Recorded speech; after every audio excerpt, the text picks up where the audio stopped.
It was daytime at Yahai City's Level 2 gathering spot. In the ophthalmology department's consultation room, Dr. Zhao was talking to a guy named Jian Yu. Dr. Zhao, listening to Jian Yu, started wondering if he was in the wrong place. Noticing Jian Yu didn't quite look like someone transitioning to Zone X, Dr. Zhao asked him to repeat his symptoms. Jian Yu mentioned his eyes were just uncomfortable. His eyes went bloodshot as he forced them open wider. He stared at Dr. Zhao, explaining how everything looked like it had a red filter over it. The red layer kept covering Dr. Zhao, making him look kinda ominous. Out of nowhere, a health bar started floating above Dr. Zhao's head. The health bar grew clearer, and Dr. Zhao casually asked Jian Yu his age. Jian Yu noticed the bar was at 18%, and without thinking, he blurted it out loud. Confused, Jian Yu double-checked if Dr. Zhao was asking about his age. Dr. Zhao was getting annoyed, wondering if this guy was even in the right department. Meanwhile, Jian Yu stayed distracted, wondering if the red layer was actually blood. 18%? That should mean Dr. Zhao was close to death, but he looked full of energy. Dr. Zhao, cutting through the confusion, asked if Jian Yu had been drinking, and Jian Yu, still distracted, wondered if he meant that day. Dr. Zhao was too annoyed to respond, and Jian Yu grew nervous when he saw the look on his face. Jian Yu shook his head, trying to clear his thoughts. He cleared his throat, mumbling an apology for being so distracted. Dr. Zhao, still frustrated, told Jian Yu he couldn't concentrate with all this going on. Dr. Zhao decided to let it go, focusing on Jian Yu's eyes instead. He started checking out Jian Yu's eyes. Holding Jian Yu's eyes open, Dr. Zhao told him to look right. Then, Dr. Zhao instructed him to look left. Jian Yu followed along. After a quick inspection, Dr. Zhao looked puzzled, then confirmed that Jian Yu's eyes seemed fine. Jian Yu shut his eyes for a moment. When he opened them again, a bloody figure stared back from his pupil. A few moments later, he was in the hospital hallway. Jian Yu scanned the area. The red health bars still floated over everyone, clearly visible. Walking down the hall, he kept observing. A grin spread across his face. Forget conjunctivitis, his Midas touch had definitely kicked in. But he couldn't help wondering what good seeing a blood layer really was. A few moments later, he was already out of the hospital. Walking down the street, he heard an announcement about a new round of recruitment for night patrols to keep the streets safe. The announcement mentioned a safe haven established 99 years after the Great Cataclysm. Mutants were retreating, and apparently, the future was all set for the great show. Jian Yu kept walking, deciding it was better to figure out his situation once he got home. Suddenly, he noticed his shoelace was undone. He crouched to tie it. But something caught his eye, making him freeze in place. His surroundings shifted in an instant. He was swallowed by green hues, and the people and chatter around him vanished. A heavy, ominous aura surrounded him. He froze, drenched in sweat, overwhelmed with fear. Out of nowhere, a dark figure appeared in his vision, drawing closer. Terrified, he looked up. The moon was green, glowing eerily. The city around him was completely deserted. Then, out of nowhere, a woman with a sword landed beside him. Her health bar was at 93%, and she was taking on a monster sitting at 68%. A full battle raged before him, with soldiers clashing against monsters. Jian Yu figured this situation was a bit more than he could handle. Looking up, he saw the green moon with a health bar of 999,999 coming closer, and panic? Yeah, he could start that any time now. A glowing air bubble floated by, looking way too out of place. It was definitely coming from the sky. They were falling straight to the ground. A couple of them headed his way. They popped against his forehead, and the eerie green world around him started to fade. Suddenly, he was back in reality, standing in the middle of a crosswalk with people chatting around him.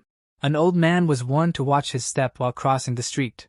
The announcement praised the Night Patrol Bureau's support during the Great Cataclysm and the city's safety. Meanwhile, Jian Yu stood still in the road, with a child calling him foolish. A merchant was pitching his factory-made medicine for 5,000, claiming the real stuff costs 50,000. Jian Yu kept walking, skeptical if this city was really as safe as everyone said. Glancing at the sun with its own 999,999 health bar, he wondered if everything around him was just a well-crafted lie. Suddenly, someone tapped him on the shoulder. It was the same merchant, asking if he wanted to buy some medicine. He assured Jian Yu that his factory-made stuff was just as good as the real deal. Jian Yu casually picked his nose and asked how the merchant could sell medicine when monsters roamed the city. Did he think he was some kind of medicine god? The merchant boasted about having all kinds of medicine. Jian Yu asked if the meds were free, and the merchant walked off, warning him that he'd regret it if he didn't buy. Also, apparently, there were no monsters. Jianyu approached him again, saying chill, I was joking, and asked if he had any divine oil for sale. A little while later, Jianyu found himself on a bus. He thought the divine oil at 3,000 was a bit much, and the merchant shouldn't be mad if he reported him to the cops. Glancing outside, he saw a typical street, wondering why he was being so paranoid. Moments later, the bus pulled up to a stop. The system chimed in, announcing the bus had arrived at Huinan Road. Passengers were told to get ready to hop off. Out of nowhere, Jianyu felt that weird sensation again. His world turned green once more. He glanced around, and once again, the people vanished. His eyes went wide, but the green began to fade. He looked around again, everything was normal. Was this just another hallucination? He checked himself out, wondering if it was time for his second growth spurt. As the bus left, he thought he'd been feeling some pain and probably needed to check it out when he got home. He lived in a building called Dusk. Inside, he just wrapped up his shower. He looked in the mirror and froze. There was a pattern on his chest. Why was that there? He stared at it, thinking it looked familiar, like he'd seen it somewhere. Then, it hit him, the pattern matched the one from the guy who'd hit him earlier. It was from that book that jumped at him in the library. Suddenly, the pattern began to glow, and Jianyu was caught off guard. A dark, ominous aura poured out of him, and he found himself kneeling on the bathroom floor. He groaned, feeling the heat intensify. Grabbing the shower head, he let the water run. He poured water over the pattern and sighed in relief, finally, feeling better. The dark aura faded, and when he looked in the mirror again, his health bar was back to 100%. Surprised, he chuckled. Now that was more like it. A few moments later, his shadow started twitching in the bathroom. It slithered away, catching Jianyu's attention. He looked down, completely confused. Panic set in. Where had his shadow gone? He scanned the bathroom, half expecting his shadow to be gone for good. Then, he spotted it on the wall, feeling relieved. He almost thought he lost it, honestly. With all the weirdness today, it wouldn't have been the strangest thing. As he headed out of the bathroom, he couldn't help but appreciate how good the bath had felt. He reached for the door handle. When he opened the door, an eerie shadow loomed right in front of him. The shadow stared right back, leaving him frozen in place. He couldn't look away, locked in a stare-off with it. It was as if he was studying it closely. Finally, he stepped out of the bathroom. He nodded, accepting it. This was definitely not simple. His heart suddenly began to glow. The ominous green aura returned, and he thought, well, at least his shadow didn't bail, but now it was alive. The two of them stood there, the green aura still swirling around him as he clutched his chest in pain.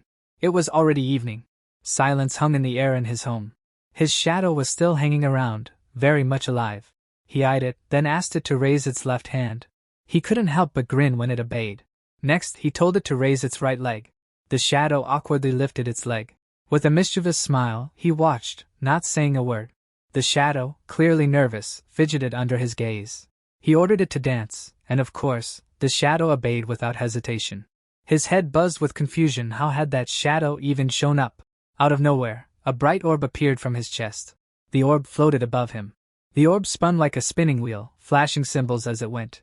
It kept spinning, like it was trying to decide something. Finally, it landed on the word human.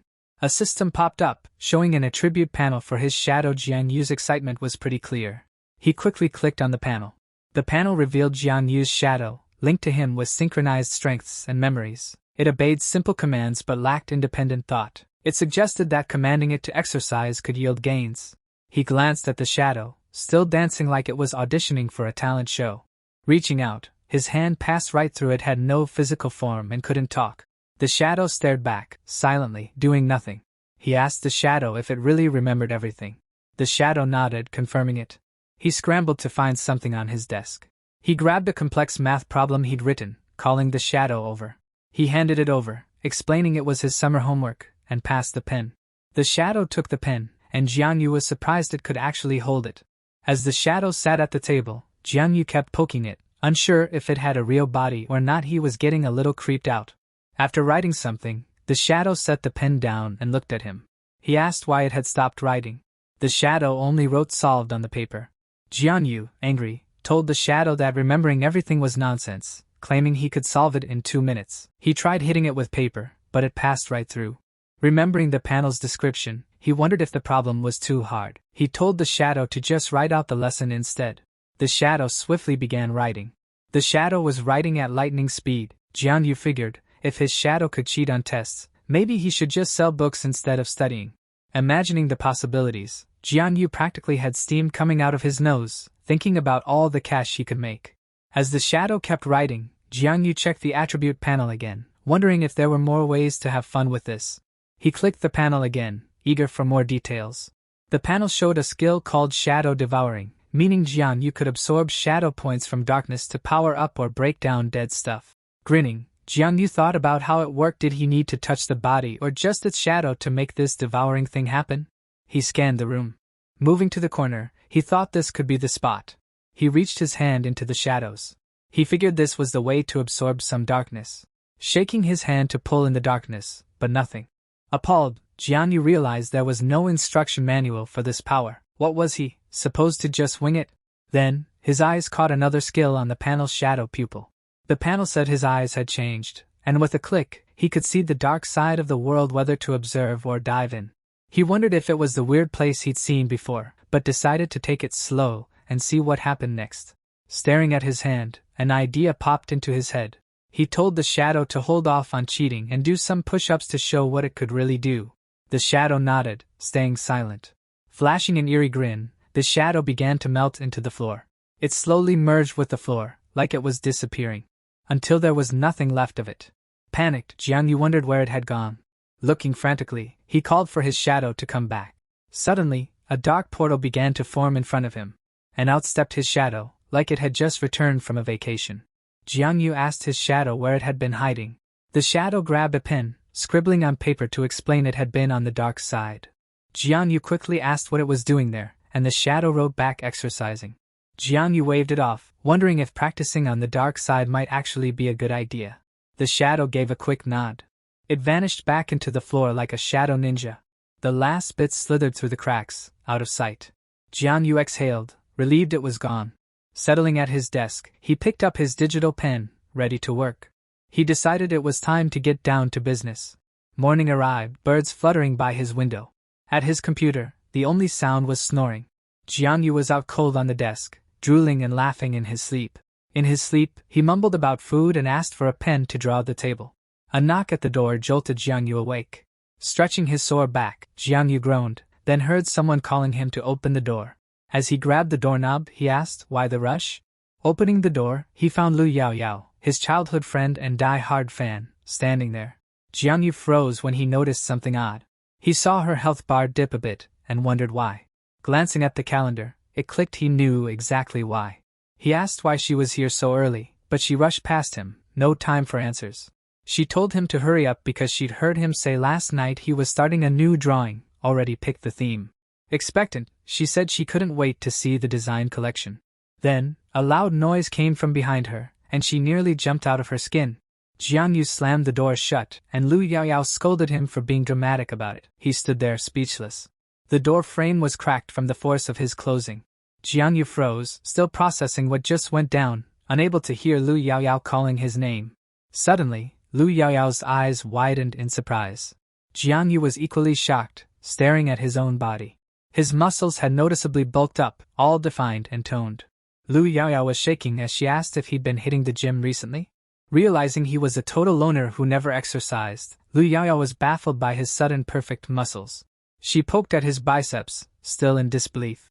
Leaning in, she poked his chest muscle, asking what on earth he'd been up to. Jianyu shrugged, claiming he just lifts bookshelves daily. Lu Yaoyao, not buying it, lifted his shirt for a closer look. Jianyu denied any funny business, explaining he'd been exercising, but secretly, he wondered if his shadow's workouts were somehow syncing up with him. Jianyu was taken aback as Lu Yaoyao unexpectedly lifted his shirt to inspect his abs. Both turned red as Lu Yaoyao accused him of lying. There was no way to get abs like that from just a bit of exercise. Lu Yaoyao warned him that her dad had seen cases like this, and some things just shouldn't be messed with. He still had time to back off. Jianyu teased her, saying she was talking way too much. Suddenly, Lu Yaoyao reached out her hand toward him. With one swift motion, she locked his arms behind him and reached for something. Panicking, Jianyu wondered if she was about to pull out a weapon. To his surprise, she pulled out a wristwatch from her pocket. She slapped the watch onto his wrist, telling him to stay still. It was a device to test the pollution index. Staring at the watch, she explained that certain things like alien killing or consuming foreign objects could cause pollution. She warned that if not purified in time, it could turn someone into an abnormal being. Jianyu smirked, thinking his power was from the symbol on his chest, never expecting it to cause pollution. But to his shock, the watch reacted to the symbol on his chest. Without hesitation, Lu Yaoyao pulled out a gun, making Jianyu panic, wondering if she was about to end him. Jianyu clenched his jaw, hoping Lu Yaoyao wouldn't notice and praying the weirdness in his body would just chill out. The wristwatch slowly settled down. Lu Yaoyao spun her gun like she was in a Western movie, saying the device was fine. Jianyu awkwardly laughed, realizing she was still pointing a weapon at him. A huge sigh of relief escaped him. Lu Yaoyao casually mentioned her dad always told her to be extra careful. Trying to switch gears, Jianyu casually mentioned he'd drawn some comic characters, asking if she wanted a look. Lu Yaoyao lit up, demanding to see them now, leaving Jianyu speechless at her enthusiasm. He jokingly told her to control her excitement, since she looked like a kid on Christmas morning. But Lu Yaoyao yelled for him to hurry up and hand them over. She couldn't wait another second. A bit later, Jianyu collapsed on his bed, relieved he'd dodged a bullet literally and figuratively. He clicked the system panel, his hand hovering over it. The system logged his shadow's dark training session, and after a solid workout, it was stronger, boosting his own power too. He was taken aback to find his shadow had been training all night. A dark aura began to swirl around him. His shadow began rising off the floor, like something out of a horror movie. He summoned his shadow, watching it rise up from the floor like a slow-motion horror scene. Impressed by the results, Jianyu felt the progress but decided it was time to level up the difficulty. His shadow eagerly agreed, ready to take on the challenge. Delighted by the enthusiasm, he quickly ordered it to start with push-ups and planks. The shadow followed orders, knocking out push-ups with 2 fingers, then moving into tiger pose. He introduced a set of martial exercises, calling them the human banner. He ordered it to do squats next. He cranked up the intensity Spider-Man crawls, L positions, weighted runs, and abs. No pain, no gain. Meanwhile, Lu Yaoyao was eavesdropping, curious about all the noises. Sighing in relief, she figured Jianyu was really just training, her worries totally overblown. Lu Yaoyao was pretty stressed by Jianyu's weirdness but, relieved he was fine, decided to head home and binge some comics. On January 20th, year 99, day 1 of the Shadow Saga, Jianyu jogged around his place, trying to get in shape. His shadow trained all night, leaving him stronger, but Jianyu wasn't about to be content, he was all about leveling up. On January 21st, Jianyu pushed his shadow harder with more training. The results? Incredible. Mid-workout, Jianyu daydreamed about taking down Lu Yaoyao with 1 punch but nope, not yet, time to hit the grind harder. Jianyu thought Uncle Lee, now aging and missing an arm, wouldn't notice anything. He believed his current strength could easily defeat 3 Uncle Lees and 10 Lu Yaoyaos with 1 punch. January 23rd rolled around, and Jianyu was all about pushing harder. No time to slack, extraordinary abilities didn't come easy. On January 24th, his shadow was at it again, training while Jianyu lazily finished his work from bed. By January 25th, his shadow was still grinding away while Jianyu watched something funny on his computer. January 26th, Jianyu did 10 push-ups, yes, just 10, leaving his shadow to handle the rest of the training. After a bit, Jianyu checked his shadow stats. He was confused, the shadow points were growing super slow, needing tons of shadows just to earn 8 points. At this rate, who knew when he'd hit 10 points to activate his character? Maybe, just maybe, turning to the dark side would speed things up. A dark aura wrapped around him, pulling him into the floor like it was a comfy blanket. He shut his eyes, descending further into the mystery. Finally, he vanished completely, leaving only a faint trace of shadow behind. Meanwhile, Jianyu was in pure darkness, like a literal void. He opened his eyes to find himself in a place that looked exactly like his room. But it was dark-like, really dark, and he was shocked to see the dark side mirrored his room. Jianyu stepped into the eerie dark side. Now, he was outside, walking down the street, like it was just another day. He couldn't help but feel relieved to finally be free of that space. He looked around, empty streets, totally deserted. Back in his room, the door wouldn't budge, not even a little. Stuck. Wiping sweat off his face, he realized he could only enter the dark side from outside his actual room. He scanned the area, noting it felt just like the real world. Walking down the street, frustration building, a shadow popped up next to him. The shadow lunged at him like it had something to prove. The shadow loomed over him. A chill ran down his spine. Was that a person, or something worse? He turned, wondering if the shadow was here to help or not. This shadow was not like his huge sharp teeth, not exactly friendly. It carried a scythe, eyes gleaming with bad intentions. Caught off guard, he cursed as the shadow lunged at him. Luckily, he dodged just in time. The shadow paused, its eerie eyes locking onto him. The shadow kept attacking, but Jianyu was on point, dodging and swearing under his breath. He summoned his shadow circle, hoping it'd be his escape route.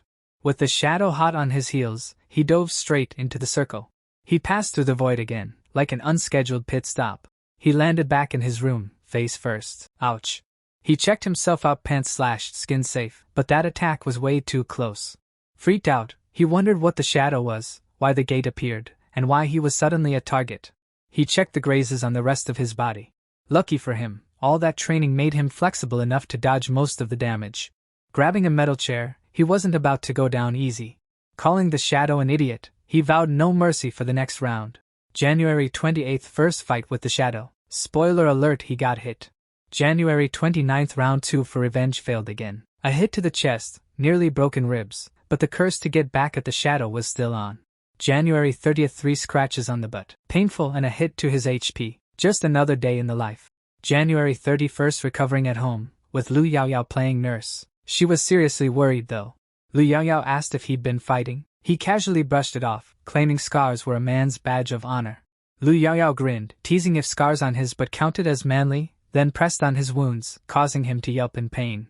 She pointed out that he still felt pain but had gotten cocky since his body started getting stronger. He suddenly remembered to ask what she was planning, with just a month left. Lu Yaoyao was a little lost. 1 month left for what? He reminded her about the martial arts exam coming up, checking if she remembered too. That year, most industries tanked, especially culture and art. Artists became society's least popular crowd. Forget entertainment, everyone was focused on national affairs. The night guards became the new stars. To join the night guard, you had to pass the state's martial arts exam. Pass it, and your life would be anything but ordinary. Back at his place, Lu Yaoyao was still on injury duty. Lu Yaoyao admitted she didn't want to take the martial arts exam. Jianyu was caught off guard. She hesitated, lips pursed. After a moment, she gathered the courage to admit she wanted to learn music, not fight. He shrugged, telling her if she wanted to learn, go ahead. He wondered if Uncle Lee would be cool with it, though. In his mind, he shook his head. Uncle Lee, senior exec in the Night Watch, probably wouldn't be thrilled. He was the type who played it by the book. As she was about to apply ointment, she paused, hearing his question. She clarified it wasn't that. Uncle Lee disagreed, leaving Jianyu confused. He realized she hadn't told anyone and pointed it out. She shrugged, explaining that the laws had changed. She said that now, as long as you met the qualifications, everyone had to take the martial arts exam, no exceptions. Jianyu was surprised. It used to be that even average students could apply for the general exam. Now, not so much. She explained that with the Night Watch under more pressure, she'd be taking the exam for sure unless something crazy happened. Jianyu remembered the tiny instruments she'd brought out the other day, almost making noise almost. He figured the test day would be full of tricky details he couldn't hide, but at least the night guard wouldn't need to rely on guns. He nervously hoped his clueless guide wouldn't land him in the wrong group. Then, a light bulb flickered in his head. He asked if Lu Yaoyao's reagents could prevent alien species. She explained they only detected aliens, advising him to run and call for help if facing a truly different kind. He double-checked, and she confirmed it was a different breed entirely. He went quiet, visibly stressed, and she raised an eyebrow, curious. Lu Yaoyao told Jianyu her injuries were healed and she would leave. He cleared his throat, reluctantly mentioning her family's knowledge of the paranormal and asking to see it. Lu Yaoyao asked if he planned to take the public exam, and Jianyu reminded her the martial arts exam was mandatory that year, advising him to prepare if he had talent. Lu Yaoyao doubted Jianyu, leaning in to ask. Startled, he assured her it was true, adding he planned to create a comic about superhumans and alien blood. Her eyes lit up, eager for the details. Jianyu was caught off guard. He hadn't expected her to get this excited over a random comment.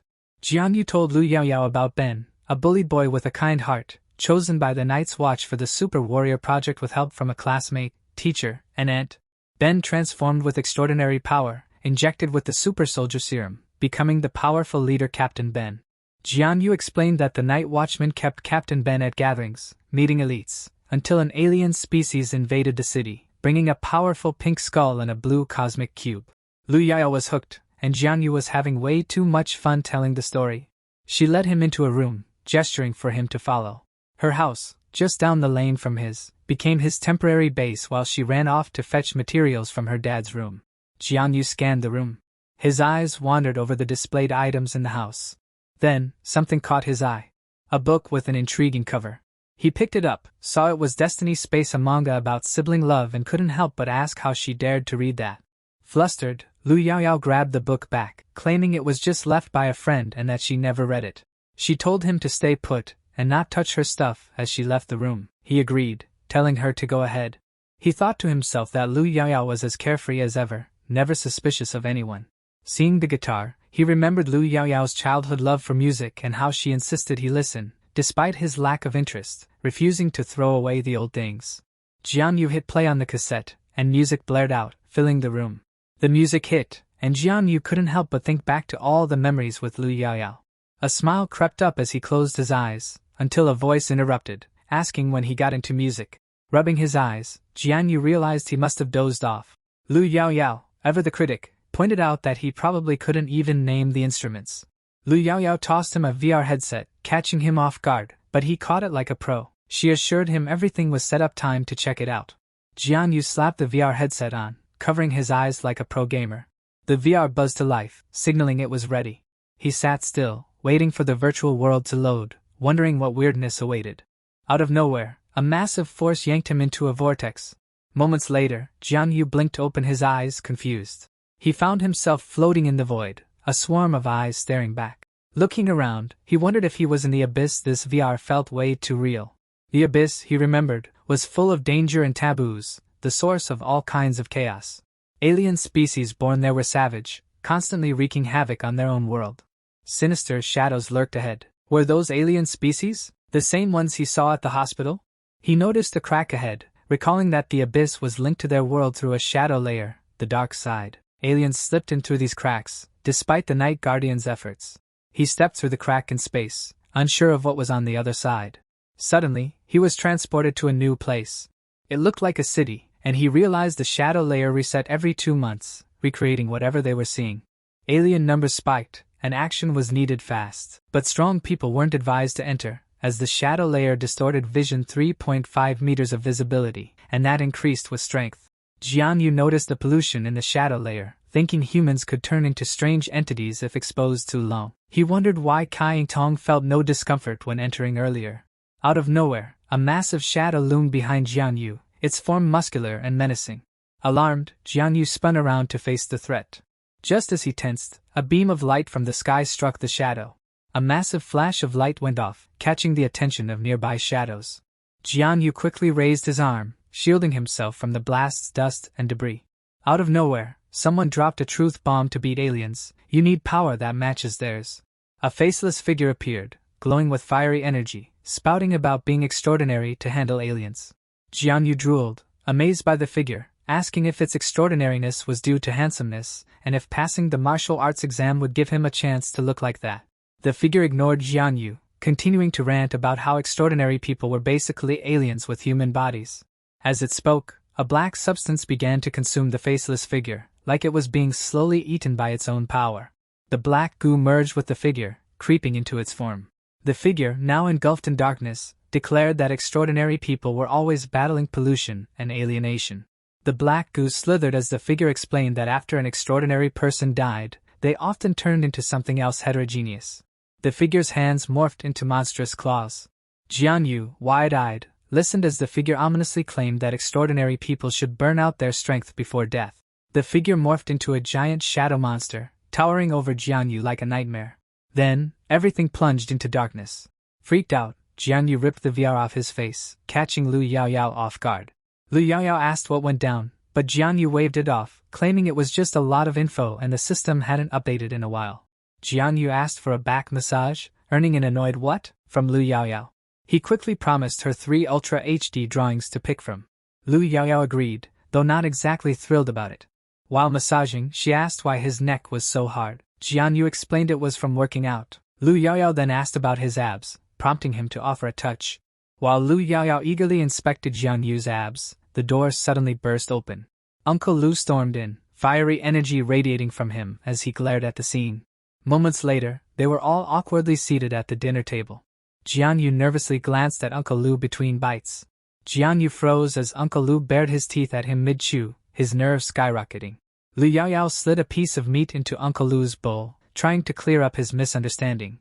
Uncle Lu shot her a look, asking if his own eyes could be wrong. Lu Yaoyao was speechless.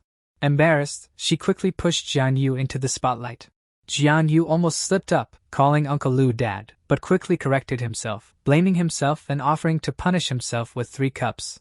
Uncle Lu and Lu Yaoyao stared, horrified, as Jianyu downed his drink, then told Uncle Lu to go ahead, he'd already done his part. Uncle Lu, veins popping, grunted in agreement, clearly not buying it. He flipped the table, praising Jianyu's bravery, then asked Lu Yaoyao where the knife was. Jianyu, fleeing, quickly told Uncle Lu it was a misunderstanding, recalling the past. Jianyu thought about how, despite their childhood bond, he and Lu Yaoyao were total opposites. While others saw him as a troublemaker, Lu Yaoyao was the picture of grace and education. Still, for some weird reason, she always enjoyed hanging out with him. She'd even challenge him to pea shooting contests, just to see whose went farther. Jianyu figured it was either because he'd once helped her or maybe she just liked to glorify his bravery and good looks. Like that time he stood up to 2 bullies just to protect her. She cried behind him, watching the scene unfold. Jianyu went head-to-head with the bullies, feeling like a hero. He remembered how, even when he played the homeless prank and did ridiculous things, she was always up for it. Uncle Lu would scold him for his lies even as a kid, while someone would clean Lu Yaoyao's face and warn her not to hang out with him again. Uncle Lu sat in the living room, with Lu Yaoyao standing before him. He thought Uncle Lu wouldn't allow them to be together, making him constantly wary of him. Uncle Lu shot them both a death stare, still fuming. He was about to light a cigarette, probably to add more drama to the moment. But out of nowhere, it was Lu Yaoyao glaring now. Uncle Lu was left speechless as Lu Yaoyao snatched the cigarette from his mouth, like a plot twist no one saw coming. Uncle Lu turned his glare to Jianyu, demanding to know what in the world he was doing back. Nervously, Jianyu tried to act all official, claiming he was just looking up info on aliens and supernatural beings. Uncle Lu shot a quick look at Lu Yaoyao, silently asking for backup. Lu Yaoyao shot a playful look away, laughing mischievously while pulling a goofy face. Uncle Lu sighed, shaking his head at how spoiled Lu Yaoyao had become. His tone shifted, turning serious as he focused on Jianyu. Uncle Lu asked if Jianyu knew why the government kept students in the dark about certain things. Jianyu shrugged, admitting he wasn't sure. Uncle Lu explained that human souls could be unstable, and too much despair could lead someone into the abyss, which is why some things shouldn't be shared with everyone. Jianyu listened closely as Uncle Lu added that not everyone had the strength of will to handle such knowledge. He warned that even a tiny crack in the soul could be exploited by alien races. Uncle Lu said qualification tests were necessary, ensuring only the physically and mentally strong could interact with the supernatural world. Jianyu's concern grew as Uncle Lu mentioned that the superpower path was full of dangers and required patience and perseverance. Uncle Lu warned Jianyu that, even with gadgets, people still lost control of their powers every year, and advised him to stay away from it, asking if he understood. Jianyu nodded, thanking Uncle Lu for the advice. However, he added that the military exam was unavoidable, and that it was better to rely on himself than others, especially if the world went south. A reliable ally would be key. Uncle Lu opened his mouth to scold Jianyu, but was interrupted by a ringing phone. Answering the call, the voice on the other end addressed him as Commander, and reported a Shadow-tier urgent mission. Uncle Lu quickly confirmed and said he'd head out immediately. With a menacing glare, Uncle Lu reminded Jianyu to behave, saying that if he messed up, it'd be a one-way ticket to trouble. Jianyu reassured Uncle Lu, promising no more trouble with Lu Yaoyao, which made her cough in disbelief. Lu Yaoyao pinched his cheeks, asking what he meant by again when they'd never done anything wrong, raising an eyebrow to see if he was serious. Meanwhile, the city's civilians leisurely strolled the streets, enjoying their day. One kid, in particular, was loving his sugar-coated fruit skewer. Somewhere, a monitor displayed the Sunset Watch and its members. Jianyu, meanwhile, walked into a grocery store, grabbing random items off the shelves while wishing he could dig deeper into the info, only settling for the basics. He sighed, thinking that with Uncle Lu's personality, that info would probably be locked away forever. He figured that info would be hidden away, probably never to be seen again. While shopping, Jianyu was caught off guard when his phone suddenly rang. It was Lu Yaoyao calling, instructing him to grab eggs and milk. She started to say more but quickly changed her mind, settling on just those. Moments later, Jianyu found himself in the aisle with pads, looking a bit confused. He grabbed two, thinking if Lu Yaoyao needed pads, she could have just asked without all the hesitation. After a while, Jianyu was heading home, his thoughts still buzzing. With a month left until school, he thought the shadow training was showing progress, but he needed more. He figured that just shadow training wouldn't cut it, and some real practice was definitely needed. On the other hand, Jianyu considered, the fight against aliens was getting more hype lately. Plus, the martial arts exam had more students signing up this year. Jianyu glanced up at the sky. Dark clouds swallowed the moon, and he had a bad feeling something was about to go down. He stretched, deciding it was better to focus on fighting aliens and evolving through battle, rather than overthinking it. Jianyu scanned his surroundings, alert. A dark aura swirled at his feet as he summoned it. The aura expanded, creeping around him. In an instant, Jianyu was swallowed by the dark side. His health bar popped up at 14%, and Jianyu tensed, clearly on edge. He stiffened, hearing footsteps ahead. A shadowy figure emerged, walking straight toward him. The man was in bad shape, holes dotted his body like a ragged doll. His eyes were vacant, and his face was starting to crumble, like it was falling apart. Instinctively, Jianyu took a step back as the man approached. He recognized the man from his building, wondering why he was here like this. Without warning, the man collapsed to the ground. Jianyu stood there, speechless, watching the man in front of him. He kept his guard up, unsure about the guy. His focus remained on the man, constantly checking his health bar.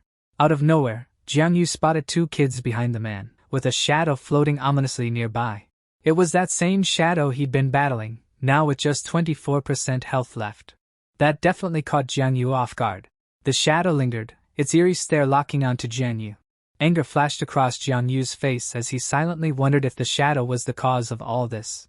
Earlier, a man walked down the street, clearly exhausted, venting about his work. He ranted about the endless work in the night department, which he thought would be easy money only to end up working late every night. He regretted signing up for the military exam.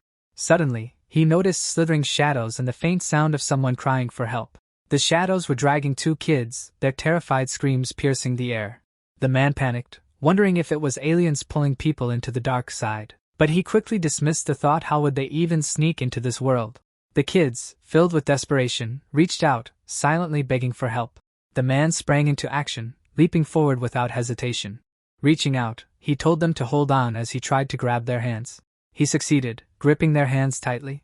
But before he could react, he was yanked into the dark portal with them. Teeth clenched, he braced himself. Fear washed over his face as he realized the gravity of the situation. Moments later, they landed in the dark side. The man lay trembling, while the boy asked where they were, and the girl cried. Realizing he was just a civilian without any gear, the man felt the weight of his mistake. This was basically a death sentence. Out of nowhere, a shadow loomed toward them, sending the kids into another round of terrified screams. The man gritted his teeth, glaring fiercely at the approaching shadow. With a swift kick, he shoved the shadow aside, his desperation fueling his strength. Another swift kick, and the shadow disintegrated into nothing. As the kids checked out the bits of shadow near them, the man inspected the portal, realizing the crack was gone, no going back now. He stayed quiet, deep in thought. Alien races were everywhere, ready to strike at any time. Meanwhile, he realized he'd forgotten basic fighting skills after so much desk work. With the crying kids behind him, it hit him this was worse, they had no fighting chance. The kids bawled, begging to go home. The man figured the only choice was to send a distress signal and wait for rescue. His watch beeped, sending out the distress signal. He handed the watch to the girl, assuring her it'd help with the pollution and that he'd figure out how to get them all home. The man figured the kids needed the device more, and whether they'd survive, well, that was up to fate. The girl held the watch, calming down, while the boy asked if they'd really be going home. As a shadow lurked behind him, the man flashed a smile, telling the kids to hide and wait for the rescue team. The shadow lunged at him, and he waved it off, saying he had a small issue to deal with first. Flashbacks hit him at 18, he passed the military strength exam and joined the university's superpowers department. In his first year, he worked hard to build his foundation, aiming to become a top fighter. By his second year, with a little help from his teachers, he defeated an unclassified alien. He beamed with pride until he turned and saw the shadow. His pride quickly turned to horror, as he realized his efforts were nowhere near enough. Watching his friends defeat massive monsters, he realized hard work didn't matter in the world of superpowers. Natural talent was everything. Out of breath, he wrapped up his workout. Despite his disbelief in fate, he couldn't push past his limits. Depressed, he switched from the military forces to the Department of Morals, becoming just another Night's Watch employee. Back in the present, he wrapped his fists, gearing up for a fight. He shifted from side to side, loosening up for the battle ahead.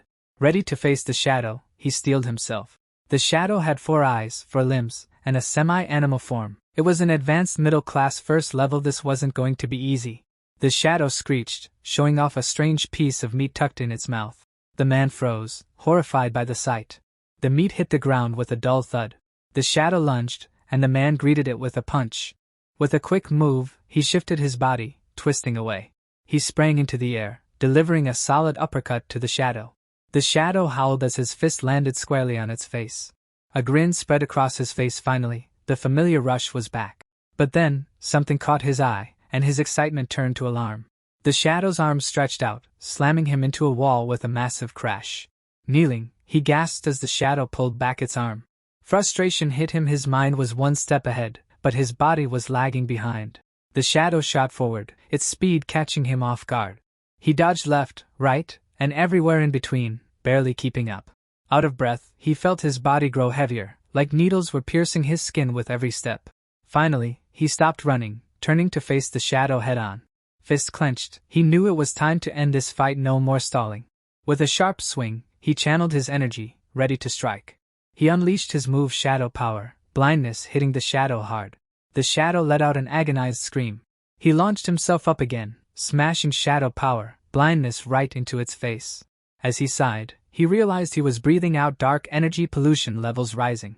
He gritted his teeth. Every use of his powers just made the pollution worse. Lucky for him, after becoming an employee, he didn't use them much anymore. The shadow roared in fury, clearly not a fan of his moves. The shadow charged, and he met it halfway. Today, he wasn't holding back. The shadow unexpectedly dodged, slipping to the side like it knew what was coming. The shadow groaned in frustration. It swung, landing a solid punch to his stomach. He was shoved back, stumbling toward the ground. He twisted mid-fall, somehow managing to land on his feet instead of face first. Blood spilled from his mouth as he glared, unable to believe what he was seeing. The shadow lunged again, and he cursed. How was it adapting so fast? A martial arts student could have taken it out with one hand, right? He blocked another hit, realizing maybe the difference was talent. He couldn't keep up. Despite everything, he couldn't back down. Being a night cop meant standing his ground. The kids were shaking nearby. He had no choice but to wait for backup. Blood splattered suddenly, catching him off guard. His eyes widened in shock. His teeth clenched as a sharp pain stabbed through his shoulder. The shadow's blade dug deeper, slamming him into the ground with brutal force. Lying there, he thought about waiting for his fellow night cops to rescue him. Staring at the shadow, he couldn't help but wonder if this was the end. His mind flashed to when he was 15, witnessing a relative's death at the hands of strangers. He dug through his memories, recalling how he joined the military forces at 18. At 20, he remembered being forced out of the combat department, halfway through his second year. By 21, he joined the night police, living the ordinary life of a trainee, facing challenges but still just another cog in the wheel. After a century of humans versus monsters, he realized it wasn't as peaceful as they made it seem. Some just ran from the chaos. How could anyone see hope with black clouds blocking out the sun? A dark smile crossed his face. Death was just a regular part of life for those with powers. He reached into his pocket, pulling something out. It was a blue pill. He popped it in, thinking it might just be the last thing he'd do before death came knocking. His eyes glowed with dark energy. No way was he letting that flute go. Blood dripped from his mouth, but he just thought, that shadow's a real pain. He stood tall, unleashing a massive wave of dark energy as he prepared for round 2. A wicked grin spread across his face. Round 2 was about to get real. Full of determination, he mentally hyped himself up. Let's go. He was so ready. The shadow lunged, but he was already bracing for impact. A battle cry escaped, a final pump before the clash. The shadow sliced through the air, but he was already airborne, dodging with ease. Mid-jump, he landed a solid kick to the shadow's face. The shadow staggered back as he landed, ready for more. His fist wrapped in energy, ready for the next blow. Another shout, then punches one after another, landing with power. Punching away, he pushed himself. He'd hold on just a little longer. His vision blurred, his body slowing, but he wasn't stopping. He could barely move, but he was determined to keep going. His fist froze mid-air, his body giving up. He froze, his body shaking and barely staying upright. The shadow's punch hit him square in the face, sending him flying. He slammed into the wall, then hit the ground with a painful thud. Lying there with blood pooling behind his head, he realized his own power was taking him down. Gritting his teeth, he accepted it. He couldn't win, he was helpless. He thought his boring life was over, but the sound of footsteps caught his attention. Jianyu appeared, calling out to the shadow like it was a kid who didn't wait their turn. The man initially thought Jianyu was a night watchman but doubted it upon hearing his youthful voice and speech. He then wondered if Jianyu could be an ordinary person, which seemed impossible. Jianyu helped him sit up against the wall, telling him to rest. He's got this. He remembered how tightly the dark side was controlled. No one could just waltz in, so how was Jianyu here? Maybe Jianyu was some secret powerful figure until the shadow punched him across the room. Jianyu hit the ground hard. Totally shocked, he thought, wait, this guy's weak? While he was distracted, the shadow raised its blade, ready to strike. Then, out of nowhere, a hand shot up to slap the shadow.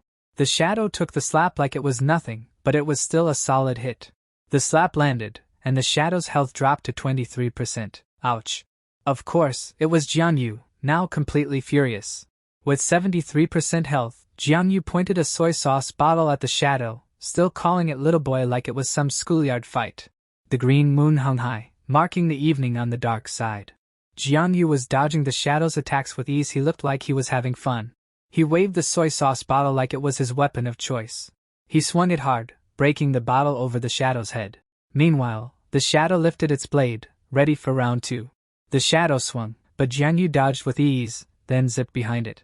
He took the chance to stab the shadow with the broken bottle. As the shadow slashed, Jianyu dodged without breaking a sweat, all while taunting it about their past battles. He poked at the shadow, calling out how injured it was. Its speed was slower, and it should be afraid. The shadow screamed, clearly in pain.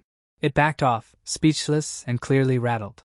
Watching, the man couldn't decide if Jianyu was a genius or just really lucky. No tricks, but somehow he was taking down the shadow. Jianyu mentioned the time the shadow cut him. Payback was coming, and he was ready to end this. But then, Jianyu's eyes went wide in surprise. The shadow's tail slammed into his stomach, catching him off guard. Jianyu slammed into the wall, cursing from the impact. Out of breath, he muttered about being careless, blaming the shadow's obsession with his backside. The shadow didn't miss a beat, charging toward him once more. Seeing the trembling kids behind him, Jianyu weighed his options, knowing he'd be done in 2 hits, but maybe, just maybe, he could get away. Running away for a few days to heal wasn't his thing, though. That wasn't how he rolled. Holding the bottle tight, he realized the shadow had only 20% health left, but he was still scared. This was going to be a rough one. As the shadow charged, the man shouted a tip aimed for the right rib. It was wounded. Jianyu zigzagged, signaling he got the message. The shadow was thrown off by Jianyu's sudden move. A grin spread across Jianyu's face, like he was already ahead. He kept swerving to keep the shadow guessing his next move. Finally, he struck the shadow's right rib, just like the man said. The shadow screamed as its health dropped to 18%. The shadow bolted, still howling in pain. Jianyu blinked, surprised the shadow was actually running. The man, alarmed, saw the shadow rush past him. The man quickly realized the shadow's target, and shouted for Jianyu to move fast. The shadow was headed straight for the unconscious kids. The man yelled that the shadow was after the kids, its terrifying mouth ready to devour them. The shadow lunged toward the kids hiding nearby. Its mouth opened wide, a horrifying sight as it neared the kids. Tears filled the boy's eyes as he did his best to shield the girl in his arms. He braced himself, eyes shut, as the shadow's sharp teeth drew near, but someone shouted for it to stop. It was Jianyu, his arms bulging with tension. He swung his arms with all his might, holding a can of drink like it was a weapon. The can whizzed through the air, spinning like it was in a race. He tossed it right at the shadow, aiming to save the kids. The shadow flinched, surprised by the can flying its way. Just in time, the shadow swerved to avoid the can. Meanwhile, the man gritted his teeth, seeming to find some second wind. With a leap, the man kicked the shadow from above, a move straight out of a movie. The shadow yelped in pain as the man's kick landed. The kick sent the shadow flying, still howling, while the man collapsed after his strike. His health bar dropped to 15%, looking rough. Blood trickled from his mouth, but he still talked about saving the kids.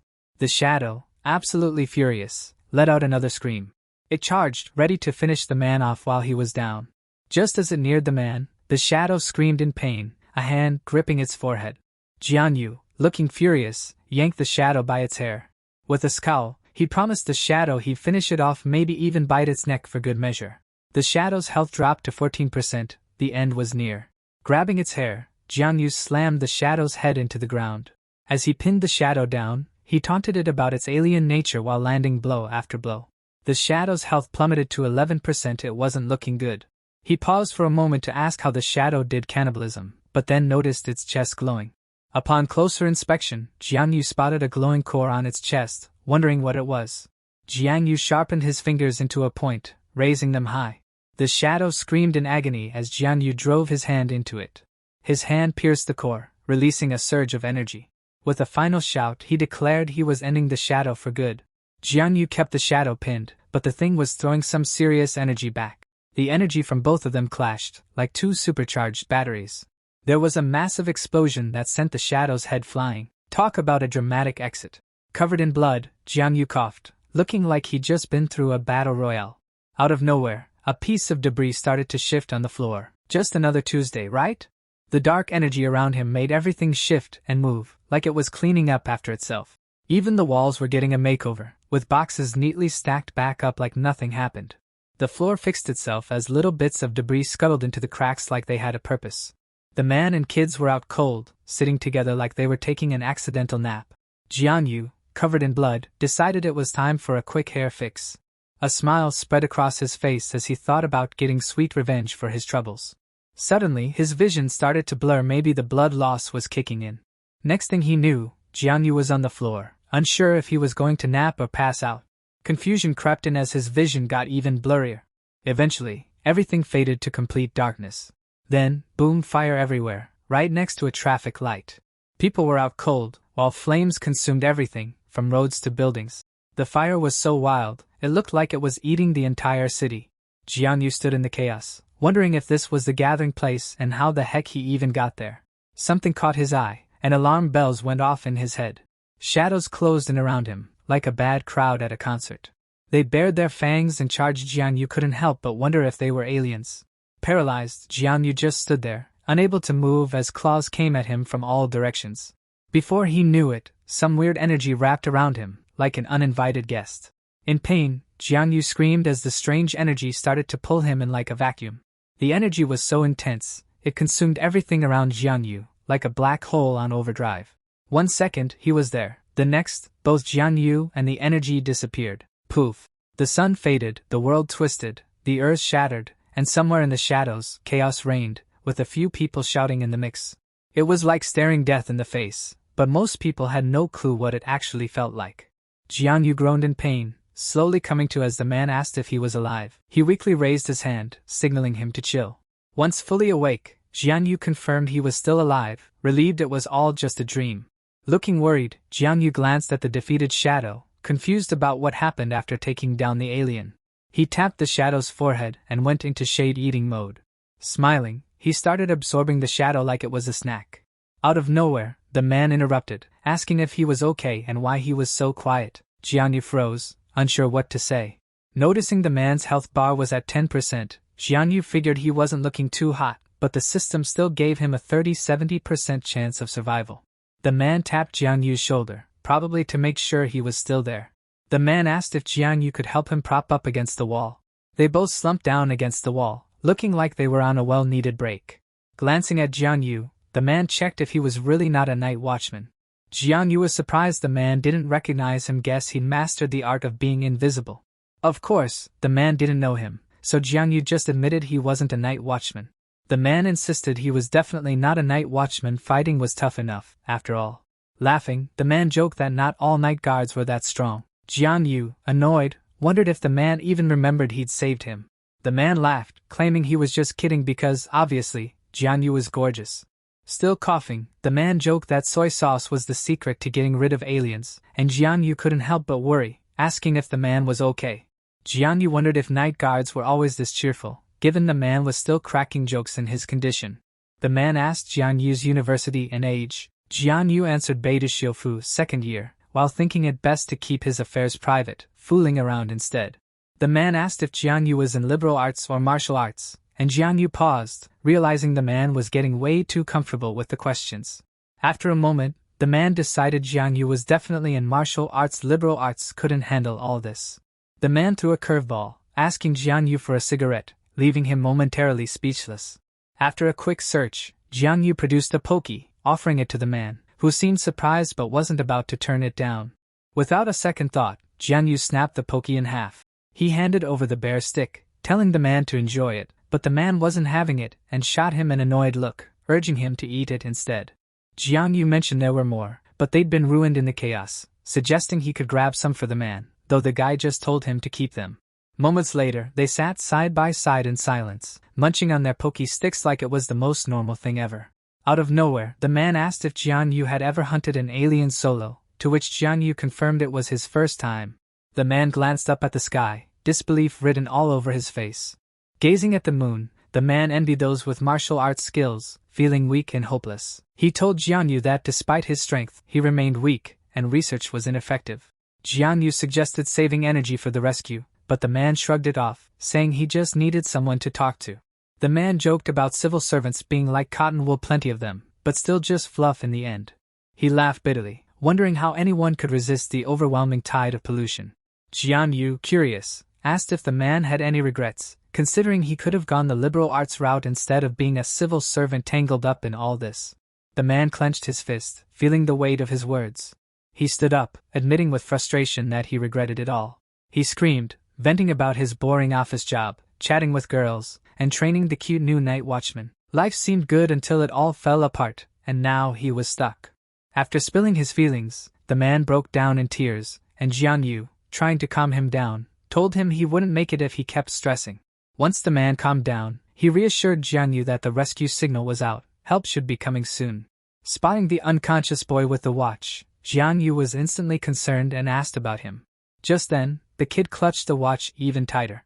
Jiang Yu stood up, but the man grabbed his arm, warning him about running into danger. Annoyed, Jiang Yu was told to wait and keep chatting until rescue arrived.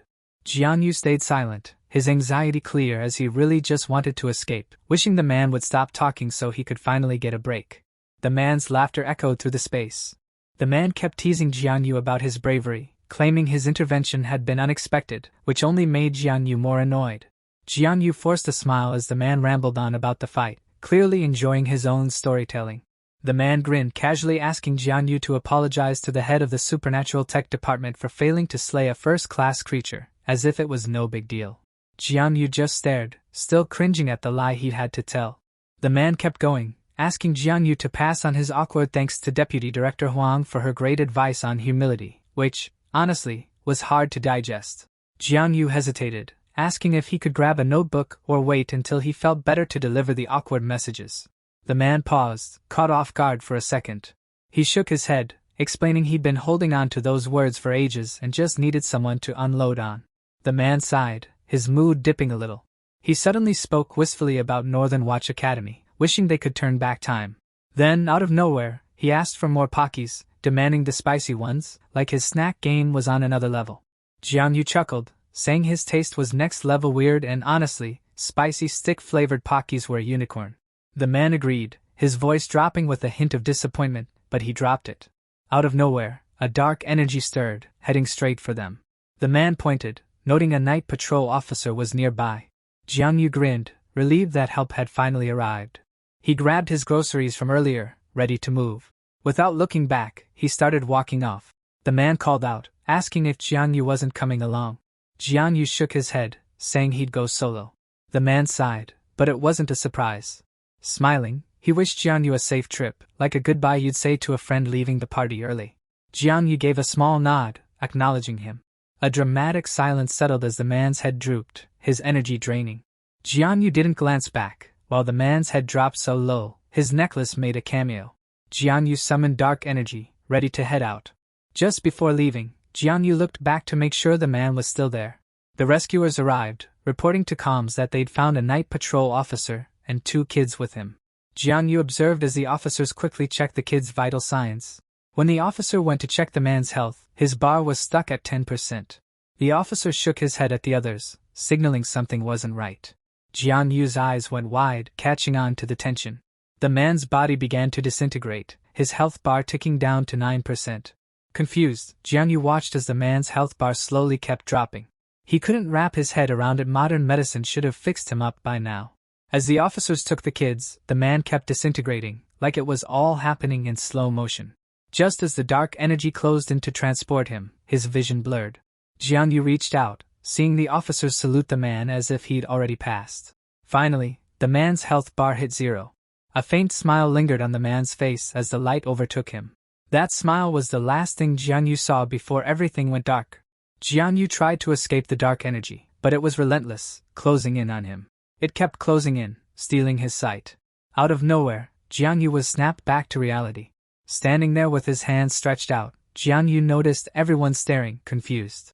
A few muttered about the noisy guy and wondered if he was putting on some kind of show. A melancholic look crossed Jian Yu's face as he stared up at the sky. Nearby, a monitor showed a man speaking to exceptional beings, reminding them of their purpose. Holding a blue pill, the man told them not to give up, even at the end. He urged them to take Compound 3, a pill that maxed their potential though with a 90% chance of dying so the Zhou nation could thrive.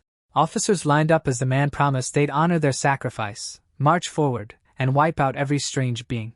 With a bunch of officers in line, the man praised their human strength, claiming they'd transcend the ordinary and shape the future as part of the night observation department. The elevator dinged as it reached the 5th floor. Inside, Jian Yu looked like he just fought a storm and lost. His mind kept circling back to the man. Did he really just die like that? The elevator doors opened, and Jian Yu stepped out. As he walked down the hall, he remembered the man laughing and chatting just before everything changed. After a moment, it hit him the man probably just wanted someone to talk to before the end. Unlocking his door, Jian Yu couldn't help but feel that no flowers, no applause were ever given to the man. He just passed like anyone else. Stepping inside, Jian Yu closed the door behind him. He'd never forget the man, no matter how ordinary his end had seemed. Rubbing his temples, Jian Yu tried to shake off the heavy thoughts. With a sigh, he realized he was wiped out and needed to wash up and crash. He stared at his reflection, shocked to see 55% left on his health bar. He'd felt like he was running on empty. Another sigh. He thought about the man who'd barely flinched with 10% left. Jian Yu still had a long way to go. He grabbed a snack, realizing that maybe just working his body wasn't enough to get back on track. It hit him his willpower had some serious catching up to do. Then, just like that, Jian Yu dropped his food when someone asked about the eggs. It was Lu Yaoyao. Her phone had been on strike, so she couldn't find anyone and was asking if he'd gone to the chicken coop for the eggs. Panicking, Jian Yu quickly hid his bloody jacket, mumbling about the crazy New Year crowds making everyone wait forever. Then, a thought hit him, and he spun around, asking how she even got his house key. Lu Yaoyao jumped off the couch, explaining that since he ordered takeout every day, Uncle Li gave her the key to look after him. Anxiety crept in again as Lu Yaoyao stared him down, asking if someone had hit him outside. Changing the subject, he told her it was late and she needed to sleep, or Uncle Li would start misunderstanding things. Lu Yaoyao ignored him, grabbing his arm and asking him to turn around. He dodged again, saying he was starving and needed to make instant noodles. Lu Yaoyao stopped him, pulling his arm and revealing the torn jacket. Her eyes went wide with concern as she noticed the tear. Jian Yu's hood was pulled down, revealing his injuries, and Lu Yaoyao couldn't help but wonder how he ended up looking like that. Jian Yu changed the subject, but Lu Yaoyao insisted he return and answer where he went. He denied going anywhere, demanding she let go, but she refused unless he told the truth. Jian Yu explained stepping in during a robbery, bashfully asking her not to pity him for beating the thief more. When the police chief arrived, he barely recognized the culprit. Lu Yaoyao stayed quiet, her expression darkening as Jian Yu dramatically showed off his fighting skills, claiming he beat the guy so badly even his mom wouldn't recognize him. Just as Jian Yu was gearing up for another round of bragging, Lu Yaoyao interrupted by gently touching his face. Her concerned gaze had him momentarily speechless. Silence hung in the air as Jian Yu froze, utterly stunned by what just happened. Inside, Jian Yu was mentally screaming, did she actually buy that story? The food he dropped earlier still sat there, untouched. Lu Yaoyao kept her hand on his face, making him feel even more awkward. She broke the silence with a soft question about whether his injuries hurt. Trying to brush it off, Jian Yu claimed it didn't hurt and urged her to go get some rest. Lu Yaoyao stared at him silently, her concern obvious in her gaze. As she walked off, Lu Yaoyao casually mentioned telling Uncle Li about his midnight brawl, leaving Jian Yu caught off guard. Jian Yu rushed to clarify it wasn't fighting, just him doing the right thing, but Lu Yaoyao wasn't having it. She was still determined to tell Uncle Li. Out of nowhere, Jian Yu dropped to the floor, dramatically pretending to collapse, making Lu Yaoyao panic and ask if he was alright. Lu Yaoyao sat beside him, insisting he needed hospital treatment, but Jian Yu casually shrugged it off, saying Uncle Lee had top-tier meds at home that were way better. Lu Yaoyao finally caught on he just wanted her to play nurse. Jian Yu grinned and cheekily called her Dr. Lu, thanking her for the trouble. A minute later, Jian Yu was back to complaining, saying his injuries hurt more now and that he looked worse than before. As Lu Yaoyao bandaged him up, Jian Yu grumbled that she wrapped him up like a mummy. It was a bit over the top. Lu Yaoyao ignored his complaints and playfully smacked his arm, asking if he'd show off next time. Jian Yu quickly promised he wouldn't. She wanted confirmation, but Jian Yu insisted he hadn't sworn. Angry at Jian Yu's answer, she raised her hand. He quickly clarified its human nature to join in, offering to just observe. Unsatisfied, Lu Yaoyao demanded he repeat himself. As Lu Yaoyao kept smacking him, Jian Yu reluctantly confirmed he'd just observe next time, no action involved. As Lu Yaoyao started walking away, Jian Yu cheekily asked if she was really leaving, offering her his big bed for the night. She shot him a playful tongue out and a cheeky face. Lu Yaoyao stepped out, leaving the door to click shut behind her. Alone again, Jian Yu sprawled on the sofa, the silence almost deafening. He suddenly recalled the man's message about guarding the Northern Watch Academy. But then, something hit him, and he stopped mid-thought. Realizing something important, Jian Yu jumped up in alarm. He was immediately distressed, realizing the man never mentioned his name. A glowing orb surrounded by dark energy hummed with strange symbols. The orb released the other symbols, focusing its glow on the third. A system popped up, showing info on the defeated shadow, granting Jian Yu the Shadow Strike ability, extra shadow points, and a sweet deal no cost for his arm fracture. It was well into the evening. Sitting in his living room, Jian Yu pondered if mutant kills would be logged automatically or if he'd need to devour them first. His eye flickered, light rushing toward it like some kind of weird activation.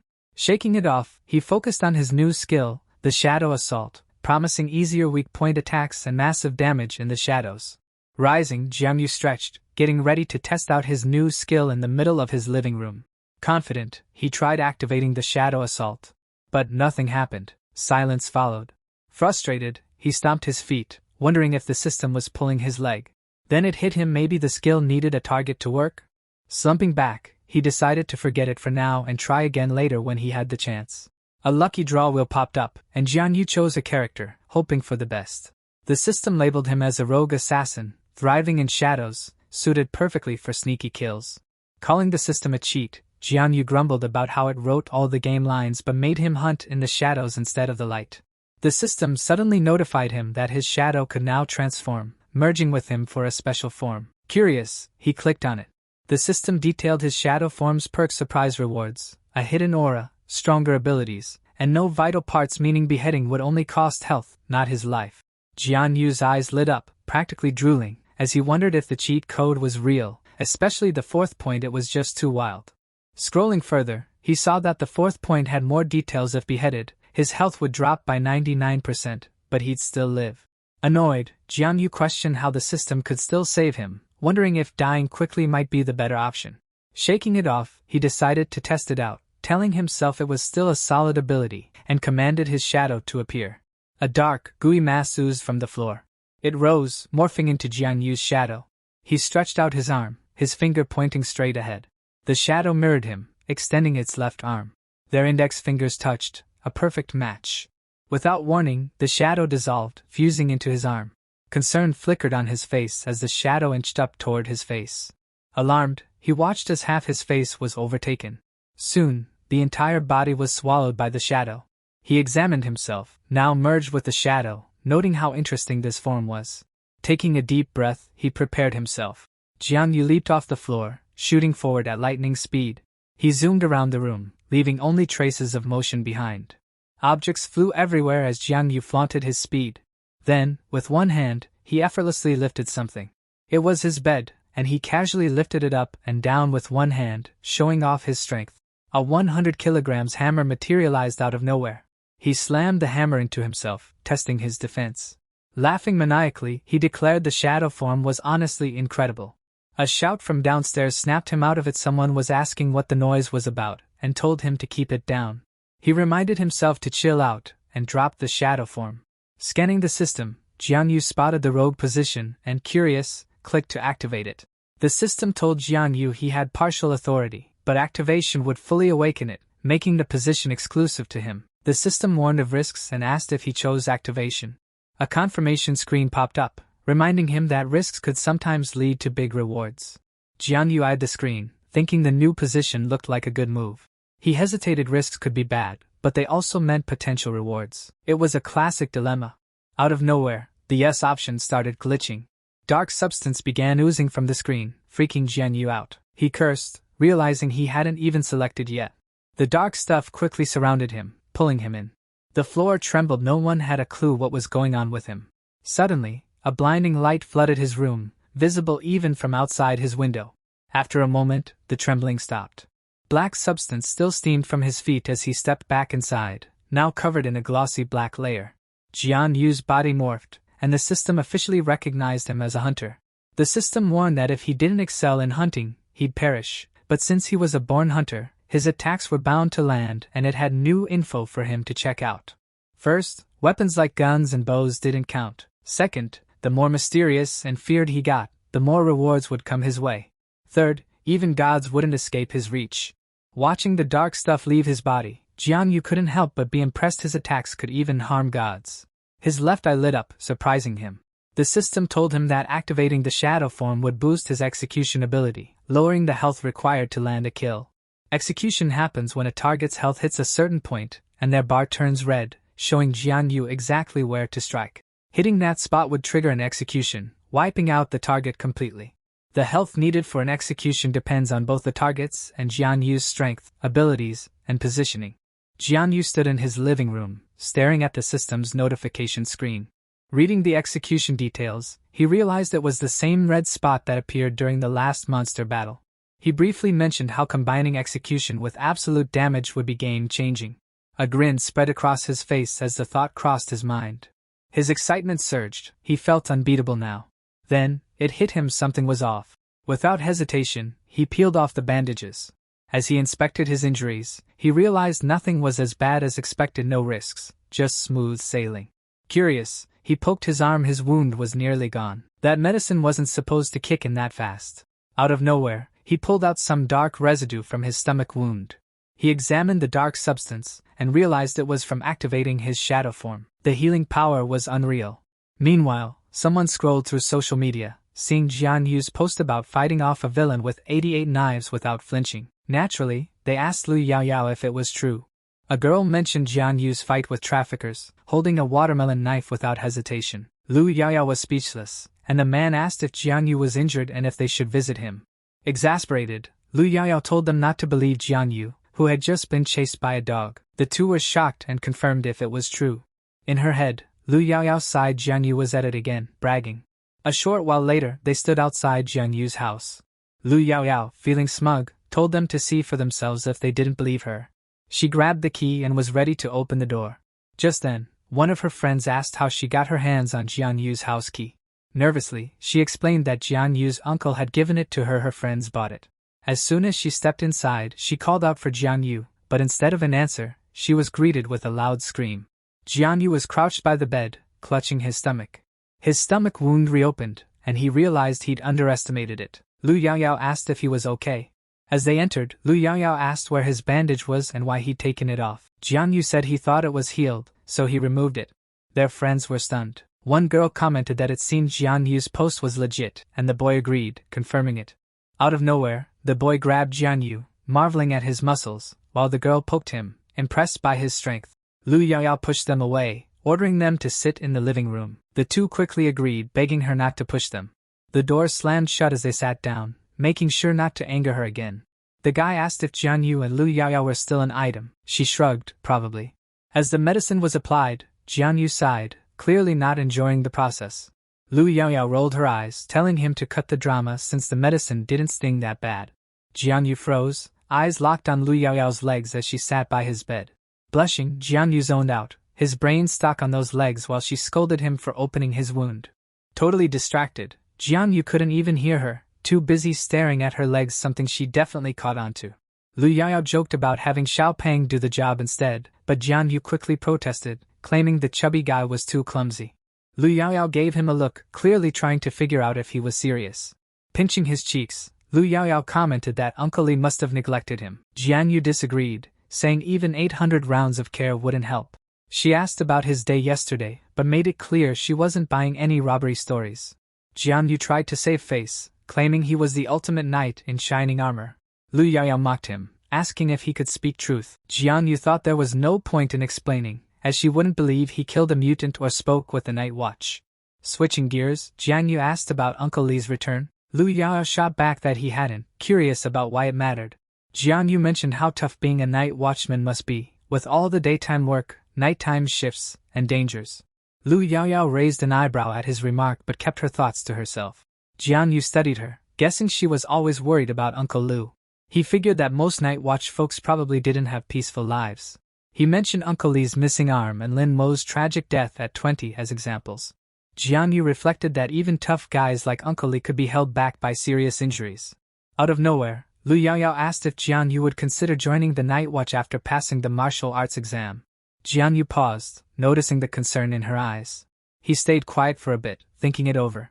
Lu Yaoyao was confused when Jianyu admitted he had no clue about it. Her face twisted into disdain as Jianyu casually asked if there were any cute girls in the Night Watch. Lu Yaoyao pinched his cheeks, telling him to shut up as Jianyu squirmed and begged her to stop. Behind the door, their friends listened, giggling as Jianyu begged Lu Yaoyao to be gentle. She teased him, suggesting she'd show him how it's done. He quickly protested, but they weren't fooled. Zhao Peng asked about Jianyu and Lu Yaoyao, but the girl dodged, tossing the question back to him with a sly grin. An awkward silence fell as Jianyu and Lu Yaoyao stared at their friends, both wishing they could disappear. Jianyu, covered in marks, finally broke the tension, asking how they even ended up here. Zhao Peng shrugged, saying they didn't hear what he told them yesterday, so they had to check it out. The girl asked if Jianyu was alright. They noticed the marks on his arms and wondered aloud if they were hickeys. Guess Lu Yaoyao was really forgiving. Seeing their worried faces, Jianyu reassured them he wasn't about to die and invited them to sit. While sitting with Jianyu, he bragged, but as he returned from the supermarket, a big man passed by, and Lu Yaoyao distantly expressed annoyance at his showing off again. Lu Yaoyao casually mentioned seeing his torn clothes at the supermarket and suggested he throw them away already. Still bragging, Jianyu agreed to toss the clothes and kept on about how 80 big men had popped out of the woods, and he was swinging his knife like a hero. Then, Jianyu froze, suddenly remembering something important. Lu Yaoyao was confused as Jianyu lunged at her, urgently mentioning there was more in those clothes. As they stood there, the item slipped from his hands and fell to the floor. Silence hung in the air as they realized the item was a pack of sanitary pads. Lu Yaoyao glared, questioning why he'd even brought those. Jianyu awkwardly explained he remembered her stomach hurting, so he thought he'd be sweet and bring her a gift. Zhao Peng watched, thinking only couples close enough would do this, while the girl snapped a pic, clearly planning to share it with everyone. Jianyu proudly handed over the pads, offering his services, leaving Lu Yaoyao speechless, her temple twitching. Lu Yaoyao squeezed the pack tight, trying to hold it together. Her face turned bright red as she told him she didn't need it. Without warning, she tossed the pads at him, hitting him right on the forehead. The impact left a bruise, and Jianyu sulked, asking why she was so angry for no reason. Zhao Peng cut in, suggesting it was time to leave, while the girl cheerfully told them they believed in them, confusing Jianyu even more. As they left, Jianyu muttered to himself that now, at least, no one would bother him. Without missing a beat, he summoned his shadow, ready for the next thing. Dark energy swirled up from the floor again. Jianyu called for the dark shadow, and energy gathered toward him.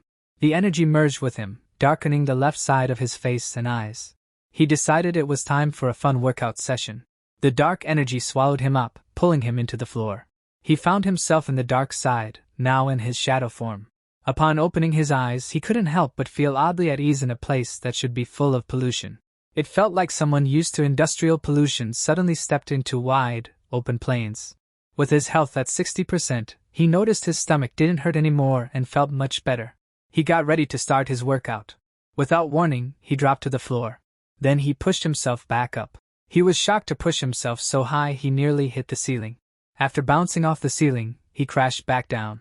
Laughing, he felt like he had infinite strength. He started doing push-ups so intense, he was literally lifting off the ground, hitting 104 reps in no time.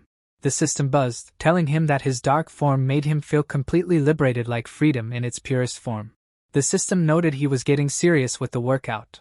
As he exercised, the dark devour ability kicked in. His shadow points and physical strength got a slight boost. The system kept tracking his progress, noting his strength was inching up. It recorded the gradual increase in his strength as he powered through. After a bit, he stood up, casually saying he nailed 1,000 push-ups. Noticing how cramped it was, he figured it was time to take his exercise outside. Moments later, he found himself back on the streets, near a playground. He wondered if anyone would rush to be his disciple if this were real life. Out of nowhere, he grabbed the pull-up bar. He spun on the bar like a gymnast, deciding right then he'd be the world champion of horizontal bar exercises. Back at Night Watch headquarters, a group of employees walked down the hall, all business, their faces set. They rushed into a conference room where Uncle Lou and others were already waiting. They jumped into the report, saying the dark layers fluctuations were way off, and pollution levels were rising fast, spreading out. Squads B3, B7, A2, and others had found similar cracks all over north, south, east. The lady added that the fluctuations were odd, especially concentrated in residential areas on the map. Uncle Lou's anxiety showed as she pointed out how the pattern had changed from random to focused. The Night Watch team exchanged grim looks as the report sank in. Uncle Lou was thinking how these strange happenings were becoming all too common lately. Scanning a file with Lin Mo's picture, Uncle Lou recalled 4 strange incidents recently where people were pulled into the dark side. The file laid out all the details of Lin Mo's case. It even had images of him in the aftermath. Uncle Lee figured it might be rare now, but no one could predict whether those creepy creatures would show up more often and make things worse. He believed the abyssal fissures were the real threat, way worse than the disturbances in the dark side. Uncle Lee frowned, thinking the creatures from the dark side were a problem, but nothing like the real beasts. In his mind, anything coming out of those fissures would be like Godzilla on a rampage. Someone cut through the tension, suggesting they should be celebrating instead. It was Uncle Lee, reminding them these were just theories, no need to panic like the world was ending. Besides, they'd been preparing for this kind of thing for ages. The team was silent, clearly unsure how to respond to Uncle Lee's calm. Uncle Lou managed a smile, easing the tension a bit. Slowly, everyone else started to lighten up too. They couldn't help but smile back. Uncle Lee motioned for someone to continue the report, and the man nodded. The man mentioned they'd go over the list of Night Watch members who'd recently fallen. The meeting wrapped up, and Uncle Lou stood by the window, staring at the city skyline. Uncle Lou fished out a pack of cigarettes. He slipped a cigarette between his lips. Digging through his other pocket, he grumbled that the shadows had picked the worst time just before the new year. Then, something caught his eye, and he froze. He pulled the cigarette out of his mouth and stared at it. Realizing it was a pocky stick, he playfully scolded Lu Yaoyao for swapping his cigarette again, fully aware of her tricks. Out of nowhere, a pack of cigarettes came flying at him. Without looking away from the pocky, he snatched the flying pack of cigarettes. He shot a glare in the direction the pack came from. It was Uncle Lee, tossing the pack, telling him not to look so serious all the time. With a cigarette dangling from his mouth, Uncle Lee asked if Uncle Lou wanted one as well. Uncle Lou dropped the pack on the table. Meanwhile, he took a bite of the pocky. He turned down the offer, joking he was worried about lung cancer. Uncle Lee raised an eyebrow, surprised, asking if Uncle Lou was serious. Uncle Lou waved him off, asking if Uncle Lee was here to chat or actually spill something important. Uncle Lee paused, exhaling smoke before answering. He finally revealed that another notice had come down from above. Uncle Lou's eyes widened, asking what kind of notice it was. Uncle Lee took his time with a puff of smoke while Uncle Lou anxiously waited. Uncle Lou's face fell when he heard what was presented this time. He was clearly worried, speechless for a moment. Uncle Lou sat, noticing the higher-ups seemed rattled, and asked if it was confirmed. Uncle Lee said he should have seen it on his computer by now. Uncle Lee checked his computer, worry plastered on his face. The emergency notice flashed second grade and above had to test their abilities. Uncle Lee asked if Uncle Lou had decided on a path for Lu Yaoyao, and Uncle Lou shrugged, saying they'd see after the test. Uncle Lou decided it was time to talk about someone else, Jianyu, the young man in the family. He suspected Jianyu wasn't the most honest and wondered if he'd go for studying spiritual energies, weird creatures, or superhuman abilities. Uncle Lee paused dramatically, taking a long drag from his cigarette. He exhaled, saying it'd be none of the above. Uncle Lou was taken aback, asking if Uncle Lee really wanted Jianyu in regular human sciences, not the extraordinary kind. Uncle Lee confirmed. Uncle Lou raised an eyebrow, asking if Uncle Lee was serious, reminding him Jianyu's abilities weren't even tested yet. What if he qualified? Then he'd be stuck with specialized human sciences. Uncle Lee snuffed out his cigarette, pressing it on the table. Uncle Lee casually dropped the bomb. He wasn't testing Jianyu. Uncle Lou was curious now. Uncle Lou asked for clarity, but Uncle Lee dodged, saying he'd take care of official stuff later and headed out for a stroll, nearly bumping into a startled lady. With Uncle Lee gone, the lady apologized, and Uncle Lou asked what was up. She set a document in front of him, explaining it was a recent notification from the dark side. Uncle Lou stared at the papers, completely confused. It was a report on a new creature, dubbed the Respectful Shadow, who exercises intensely, aka Jianyu in his shadow form. The report described him as a shadow-like figure, first spotted in the Xingyu Garden, likely by accident. Apparently, he never got tired, loved exercising, and even used training equipment. Aggression? Low. When explorers approached, he stopped exercising and greeted them. After 2 hours of observation, the risk assessment was low, and his kill record was still a big fat 0. The lady explained that the monitoring team found this bizarre being near the residential area, with no database records. She wanted Uncle Lou's take on it. Uncle Lou glared at the report, annoyed, wondering what the heck this creature even was. Over on the dark side, someone pointed out a giant spider, talking about how it had tons of protein and weighed way more than rice. Jianyu filmed the spider, noting its tender, juicy meat. He explained strong heat would remove hairs, and after tasting, it resembled neither beef nor lamb, but had a unique flavor. He stopped filming, joking that he didn't realize so many people like dark side scenery snapshots. At this rate, he'd be internet famous in no time. Jianyu was caught off guard by the sudden influx of content on exceptional abilities. Strange, since it was never allowed before. The system notification popped up, and Jianyu couldn't believe his eyes. After a deep breath, he realized what it was and started reading it, trying to stay cool. The system warned him no hunt, no life, kill to live, and maybe even become a hunter feared by all. It sounded like a twisted game. Annoyed, Jianyu punched the screen, grumbling about the system always showing up to mess with him. Then, his eyes went wide as he noticed something that made his stomach drop. The system flashed a chilling message: 100 hours left to live. Panic hit him hard. 100 hours? That was barely enough time for a coffee break. The thought echoed in his mind: 100 hours, what the heck was going on? He recalled the warning from before and wondered if this was the risk they'd been talking about. Was this it? After a deep breath, he reminded himself not to panic. There had to be a way out of this. The hunting notification hit him again. Guess it was time to hunt, or become dinner himself. Killing strange creatures seemed to be the ticket to surviving. The system added a fun twist: endless killing might just lead to immortality. Nice. Great, immortality through hunting, just another day in the life of Jianyu. The system also hinted that even if he kicked the bucket, something would remain. Naturally, Jianyu was confused. What kind of existence are we talking about here? The part about exceedingly happy kept him up at night. He'd rather not find out what that meant. If he didn't get a kill in, Uncle Lee was going to hear all about it. Spying a giant spider snoozing, Jianyu figured that would be his first kill. Better take care of that ASAP.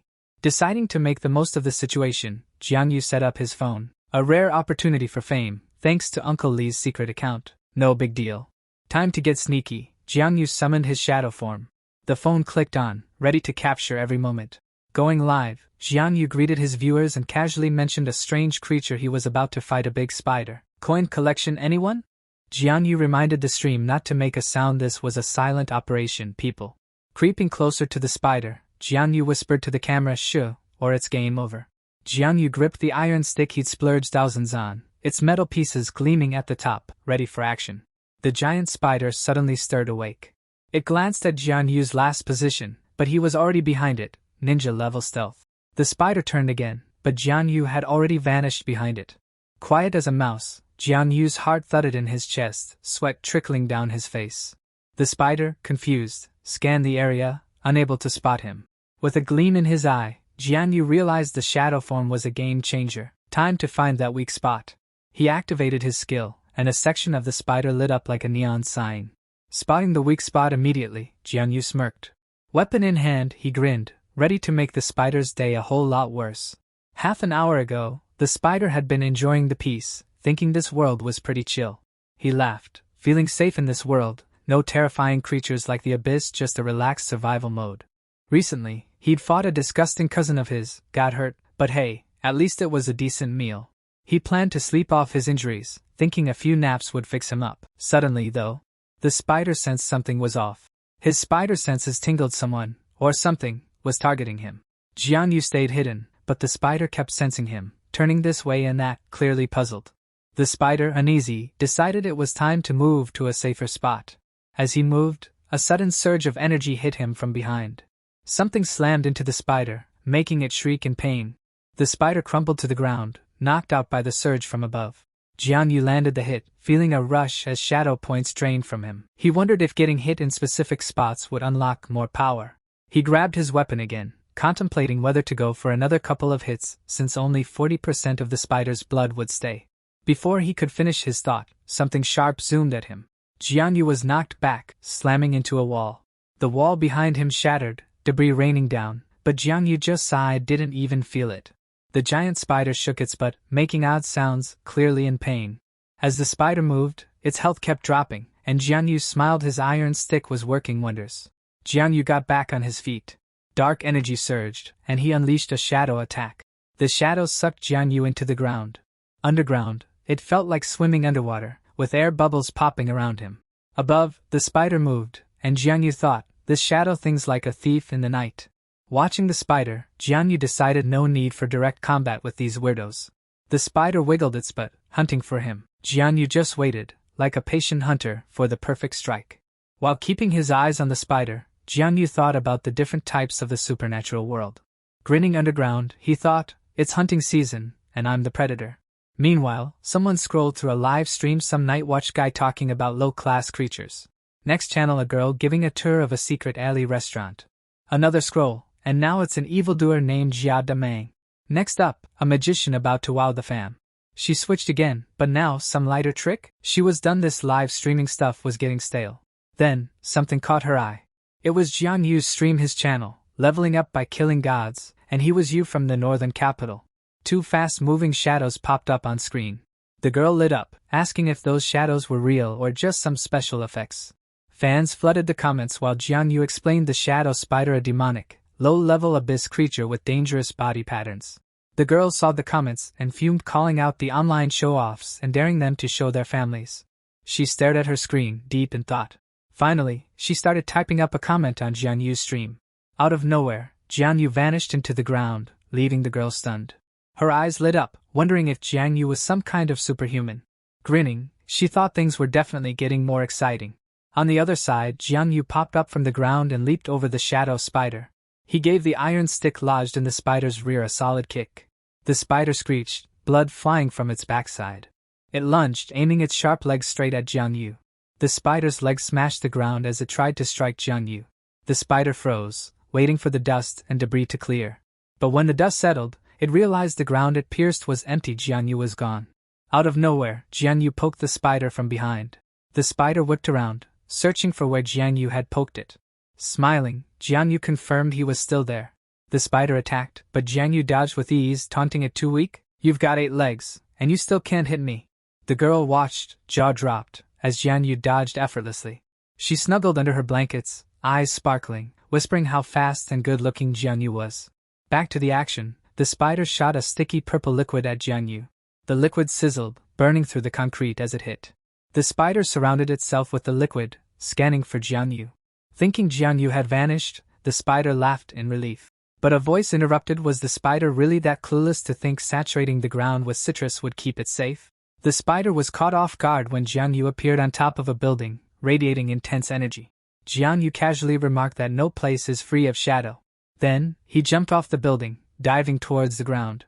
The spider, not missing a beat, launched its corrosive liquid straight at Jianyu. The corrosive liquid splashed where Jianyu was falling, but he barely flinched, casually stating he could move through shadows at will. He popped up from another wall, showing off his teleportation and jumping skills. He declared himself the hunter, rising from the depths of shadows. With a raised iron stick, he prepared to strike the shadow spider. Landing under the spider, he mused that endless killing blurred his mind. He only remembered his name now. He pierced the spider's head from beneath, making it scream in agony. As the spider leaked corrosive liquid, Jianyu stayed crouched under it, holding the stick like it was no big deal. The liquid sizzled on him, but he didn't even flinch, introducing himself dramatically. His name was Yu. Then, everything went quiet. With the spider defeated, he used his shadow swallowing move on its remains. Dark energy from the spider swirled around him, pulling him in. Jianyu started absorbing all that dark power. A cloth fluttered in the wind, swirling with Jianyu's energy. He waved his arms, pulling in even more of the energy. The fluttering cloth was his cape, sprouting from his shadow form as he stepped over the spider's remains, declaring the hunt over. Meanwhile, viewers on his stream were left wondering if this was real or just movie magic, praising his awesomeness and even professing their love. The girl watching clutched her phone to her chest, still in awe. Her eyes sparkled as she replayed it, saying it was so exciting she hadn't seen anything that cool in ages. She rushed to follow his account, The Killer You, knowing she couldn't miss out. Hitting the follow button, she wondered where she could find someone as entertaining as him. She typed up a message in his fan group, joking about adding a star to the next assassination. The system revealed the Shadow Spider, a low-rank abyssal creature with ancient demon ties. The denser its body's lines, the stronger the spiritual pollution, perfect for staring contests with insanity. An image of the Shadow Spider appeared, all shadowy menace with an avoid eye contact vibe. The system listed acid, web release, and ancient demon corruption as its skills. Jianyu also gained Shadow Silk, more shadow points, and a waived sensory disruption fee. Talk about premium perks. Jianyu sighed, realizing he just defeated a basic rank 1 monster. So much for feeling like a hero. The gap between him and the stronger creatures still felt like a canyon, but at least shadow attacks were now in his toolkit. His grin widened when he noticed 1.5 million viewers. That number hit harder than the spider's poison. People were actually watching. With a smug nod, he ended the stream, leaving his audience hanging. Suspense was free marketing, after all. Dark threads seeped from his palm. Shadow silk? Looked cool enough to try. He shot the silk at a building. It latched on instantly. The silk yanked him forward with zero chill. Speed increased, and both hands scrambled for control. The moment he got cocky, he declared himself Spider-Man. Big mistake. A wall stopped his momentum with a concrete hug. His impact left a wall tattoo as he plummeted downward. Landing atop a streetlight, he groaned and decided Shadow Silk practice needed a lot more practice. The lifespan counter read 7 days. Only 3 extra days from that hunt? Disappointing. 7 days sounded decent, but with these creatures playing hide and seek, anxiety crept in. The system chimed in, boost Shadow Fame to unlock mysterious rewards. Intriguing. Another alert popped up. His growing reputation was already unlocking new hunter powers. First power, Mark. Tagging prey revealed weaknesses and triggered fear, depending on strength differences, like leaving a mental sticky note on the enemy. Only one prey at a time, with a 1-second window. High stakes, no do-overs. The system cautioned that Mark drained energy with each use. Oh, and one more catch: using Mark might give away his location. Next up, hunt. Capture a marked prey, and strength and agility surged. Successful hunts upgraded his abilities. The system advised quick execution. Hunt time matched Mark's 1-second limit. Confused, Jianyu wondered if his negative reputation influenced the new powers and when that reputation even started. The system helpfully reminded him, 1.5 million viewers. Right, the live stream. Jianyu grinned. Skills gained, videos edited, fame unlocked. It was all paying off. He decided extra work was in order. The hunt wasn't over. His senses stirred. Mark detected something new. A shadow creature appeared, weaknesses conveniently highlighted. Jackpot. Jianyu sprang from the streetlight. Shadow Silk flung him forward like a bungee cord with attitude. A wicked grin surfaced. Time to hunt. Back at his apartment. A cotton ball jab to the face rudely ended his nap. He yelped and complained about the unexpected skincare treatment. Lu Yaoyao stood over him, scolding him for sneaking off and picking fights. They sat silently as she dabbed antiseptic onto his wounds. He winced, grumbling that heroes deserve gentler care. She raised an eyebrow, asking which hero ended up this battered every day. With a teasing jab, she accused him of showing off without the skills to back it up. He looked away, muttering that his shadow form could heal these minor injuries, but leaving them gave her a reason to fuss over him. Lu Yaoyao asked what he was mumbling about. Flustered, Jianyu deflected by suggesting a movie night. She shot down the idea, calling the current selection garbage. Though apparently, a certain YouTuber was worth checking out. Curious, Jianyu leaned in for more details. Lu Yaoyao smirked and held up her phone. On the screen, the killer you greeted the audience. Jianyu froze. His shadow persona was her latest online obsession. Jianyu choked on his water, spraying it like a malfunctioning fountain. Lu Yaoyao raised a brow, wondering why he was acting like he'd just seen a ghost. Still dripping like a soggy sponge, Jianyu brushed it off and casually asked if she'd been watching that video again. Lu Yaoyao confirmed with a grin it hit the trending list in 2 days, and you was now the supernatural scene's hottest blogger. Jianyu awkwardly acknowledged her impressive knowledge, but questioned if revealing supernatural info was illegal, secretly worried about his sudden fame attracting attention from the Night Watch. Lu Yaoyao gave him a curious look, like he just asked if ghosts needed Wi-Fi. She clarified that the forbidden stuff stayed hidden, what people saw was basic and harmless. Lu Yaoyao scooted closer, suggesting they check out Yu's shadow combat video. She casually intertwined her arm with his, closing the gap like a pro. Jianyu froze, face heating up, while she asked if he was into the supernatural and suggested following Yu. He was speechless, watching her gush about a fan-made video featuring Yu. Jianyu smiled softly, attention locked on her. Lu Yaoyao was glued to her phone, oblivious to his gaze. Suddenly, she stood and checked her reflection. Striking a pose, she wondered aloud if she could go viral too. Jianyu smirked, teasing if she'd dance in a JKT outfit under a full moon.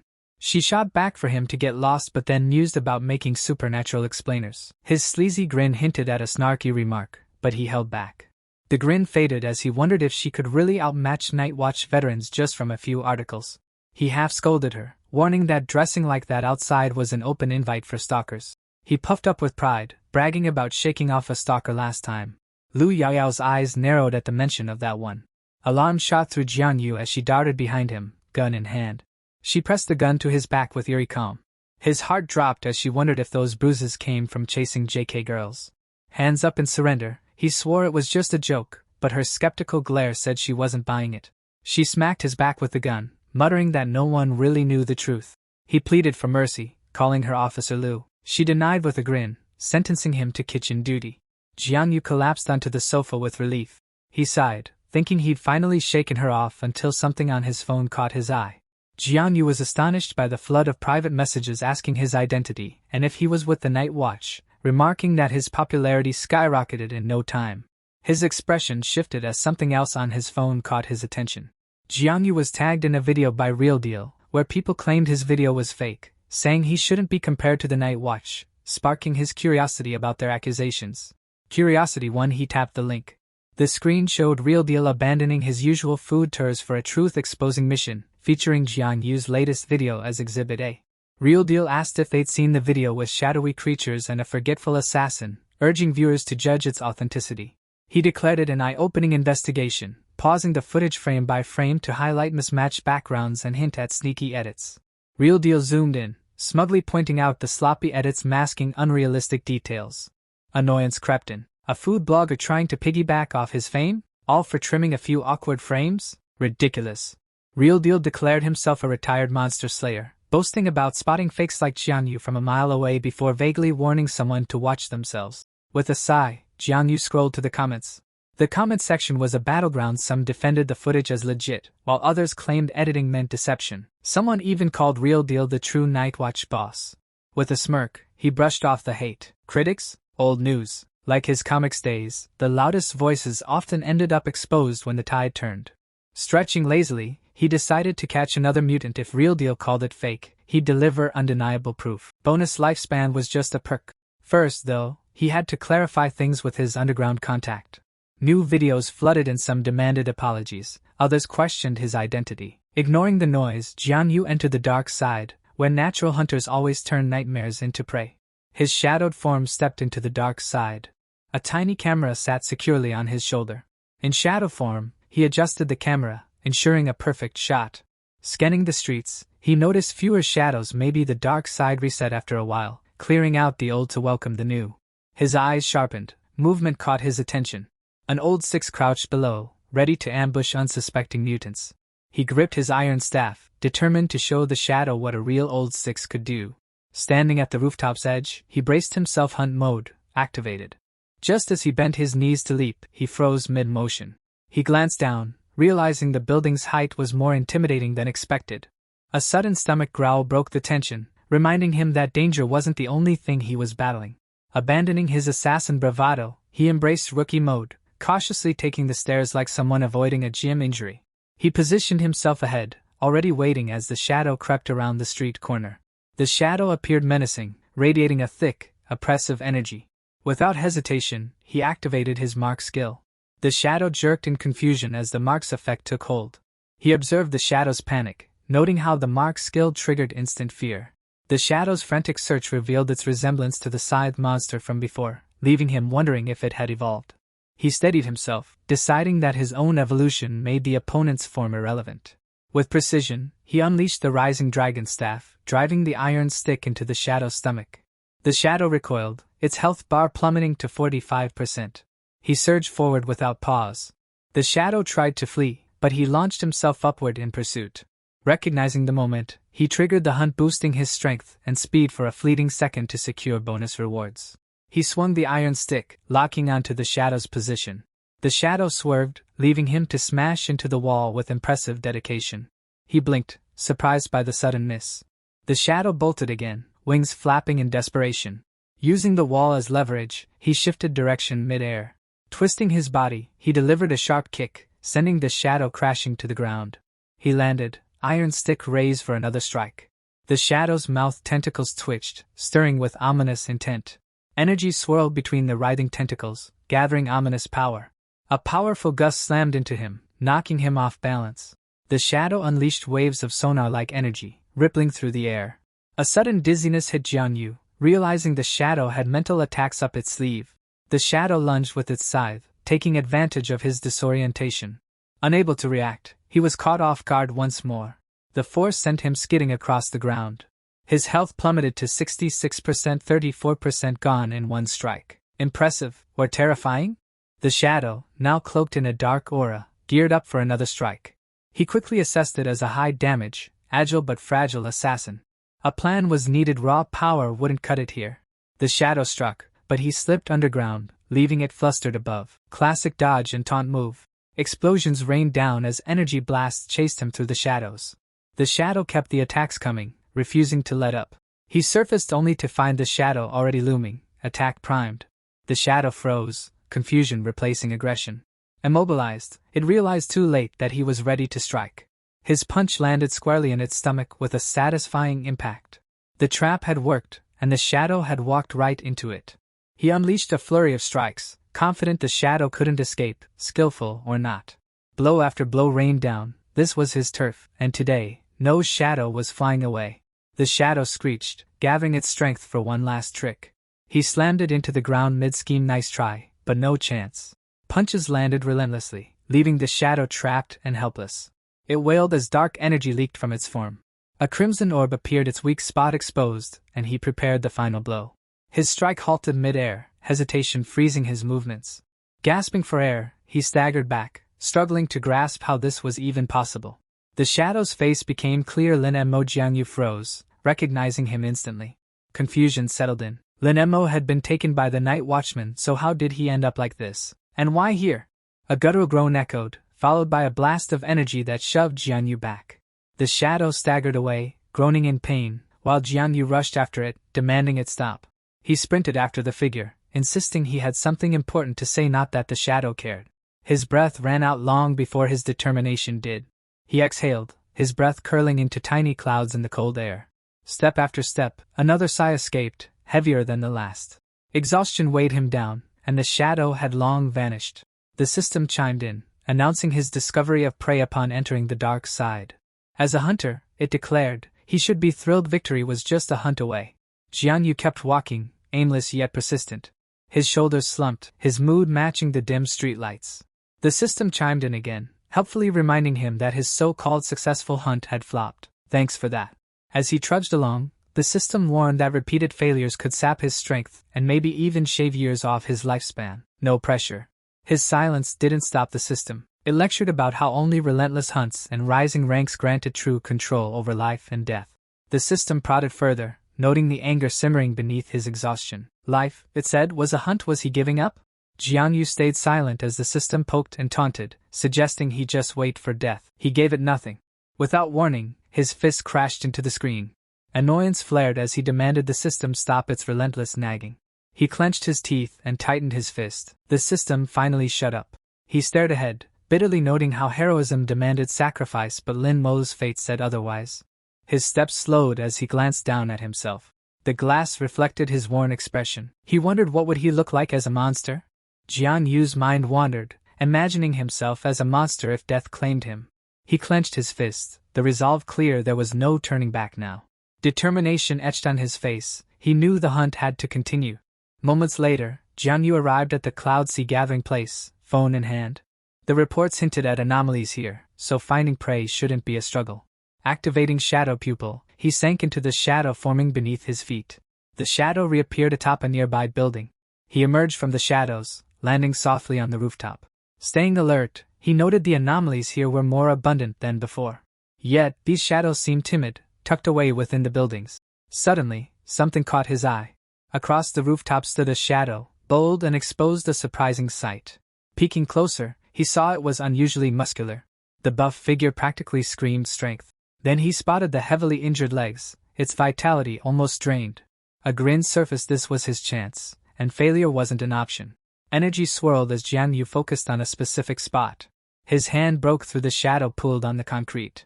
Slowly, he rose from the shadow behind the unsuspecting monster. The monster froze. It sensed him. Despite exposed weak points, he retreated into the shadows below. Silence fell, as if he'd vanished entirely.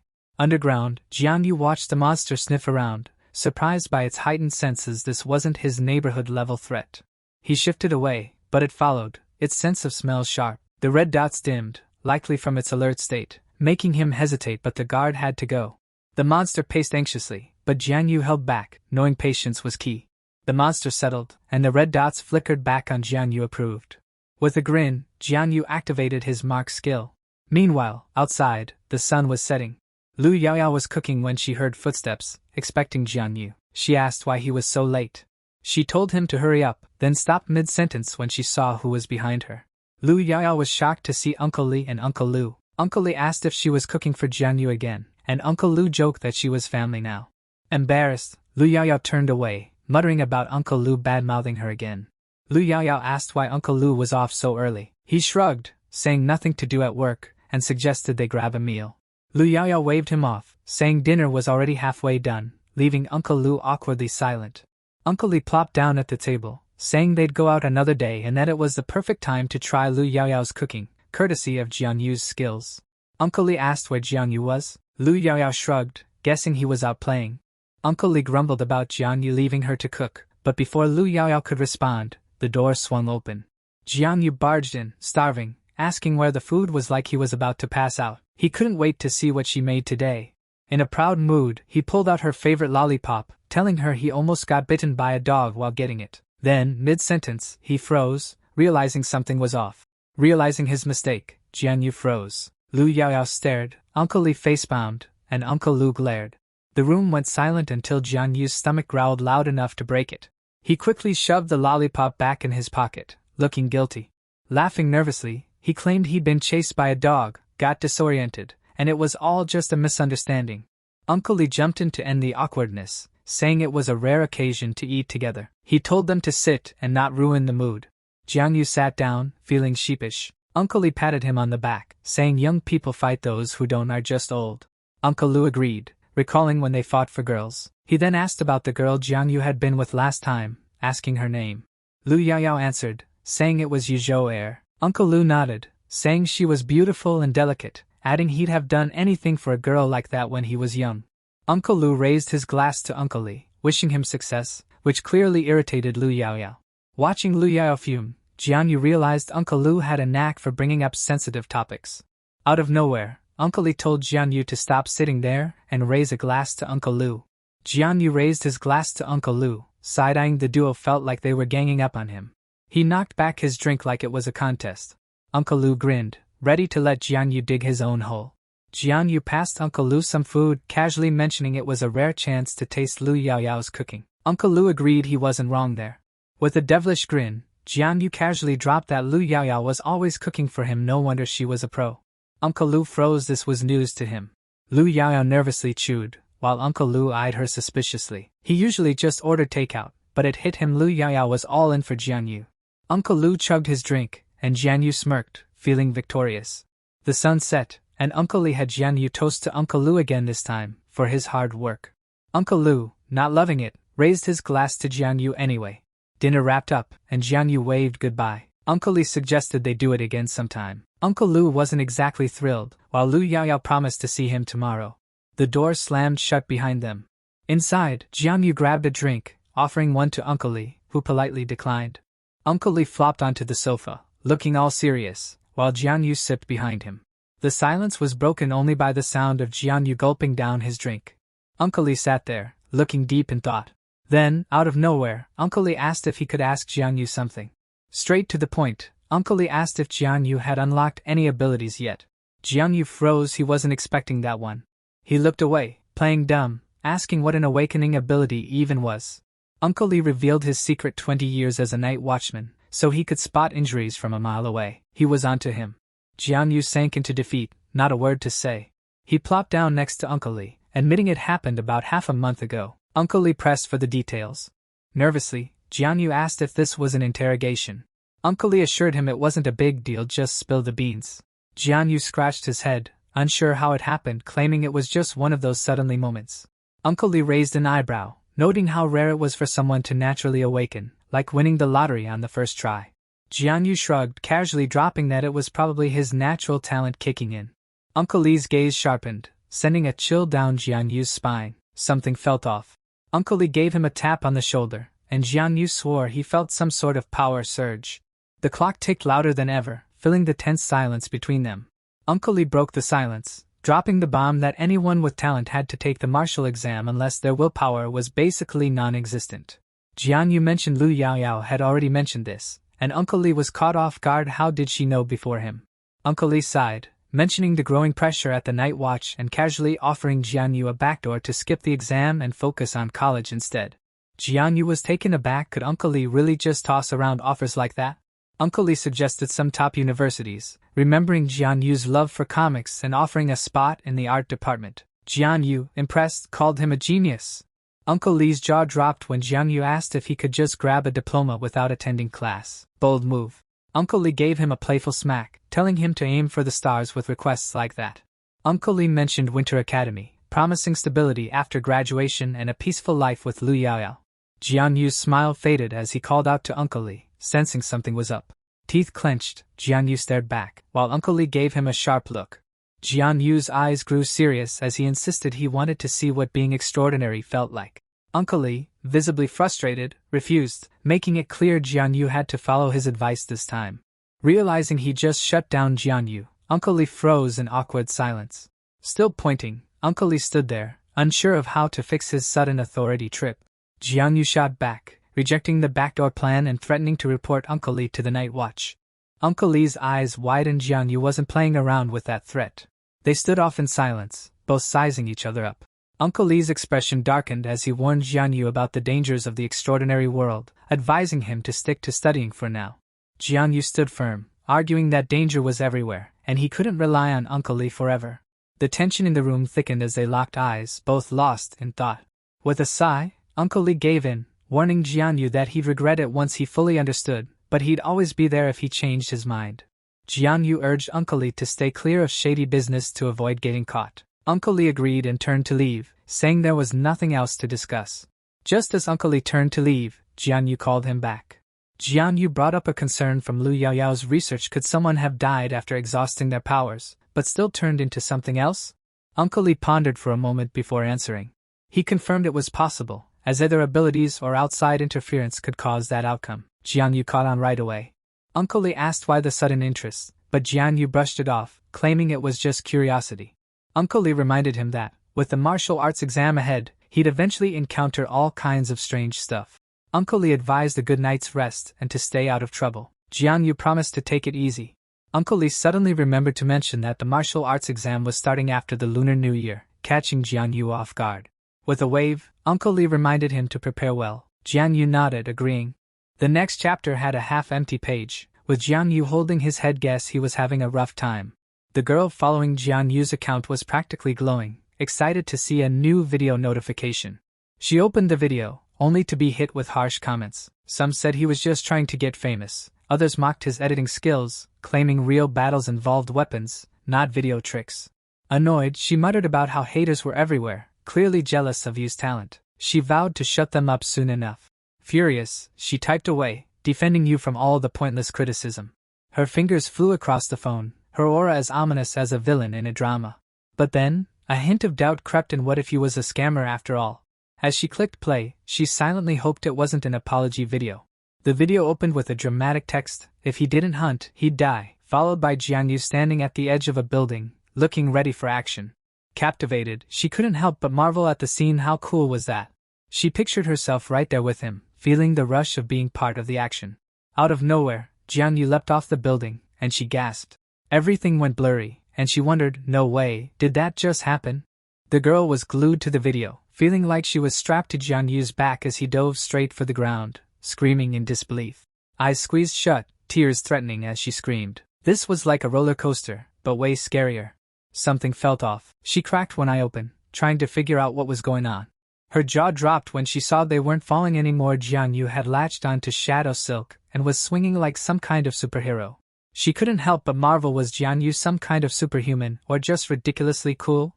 Out of nowhere, a blast of energy hit Jianyu, knocking him back like a ragdoll. The blast was so strong it sent him crashing to the ground, causing a massive explosion. Her heart sank as she saw the monster's foot on Jianyu's chest. This wasn't looking good. The monster roared in victory, but the girl couldn't help but think this was insane. Jianyu was definitely no ordinary human. Then, in a flash, Jianyu shot his shadow silk straight up. 2 strands of shadow silk shot out, pulling him up just in time to deliver a solid kick to the monster. She couldn't help but swoon. Jianyu was just too cool for words. The girl watched, wide-eyed, as Jianyu fought the monster like a pro.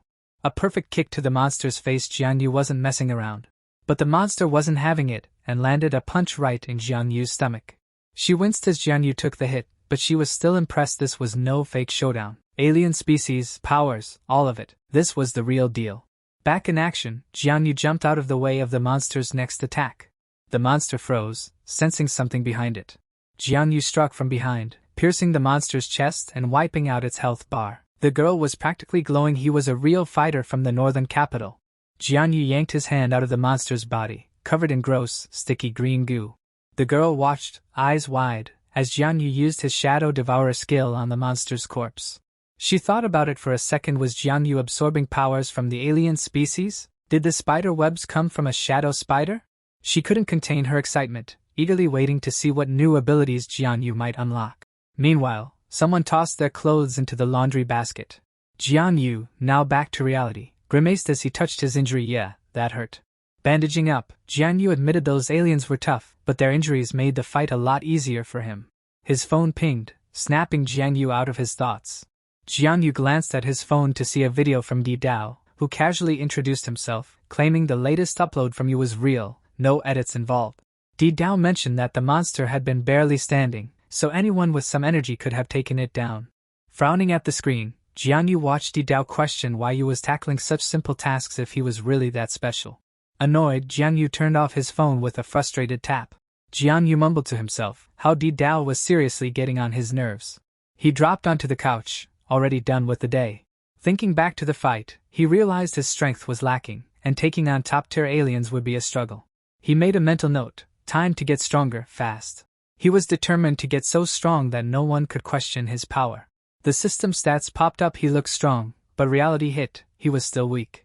Staring at the screen, Jianyu could only blink, confused by the system's readout. Giving the screen an imaginary uppercut, Jianyu scoffed, claiming he was already leagues stronger than Lu Yao Yao and could handle 50 of Uncle Lu. But that wasn't enough. Jianyu wanted more power and extra skills from his past battles. He remembered thinking shadow points were like XP, but turns out, they were more like energy reserves. Using Shadow Silk took 3 points, Shadow Eyes just 1, and abilities like Deadly Strike and Hunting ate up varying amounts. Swirling dark energy in his palm, Jianyu experimented with his power. He played around with dark energy, revealing how shadow form drained less in shadows but more under the sun. With the qualification test approaching, Jianyu activated recovery mode. Stepping out of the living room, Jianyu got ready for the next challenge. On the balcony, Jianyu figured even those with special talent were only a fraction of his power, enough to intimidate anyone before the test.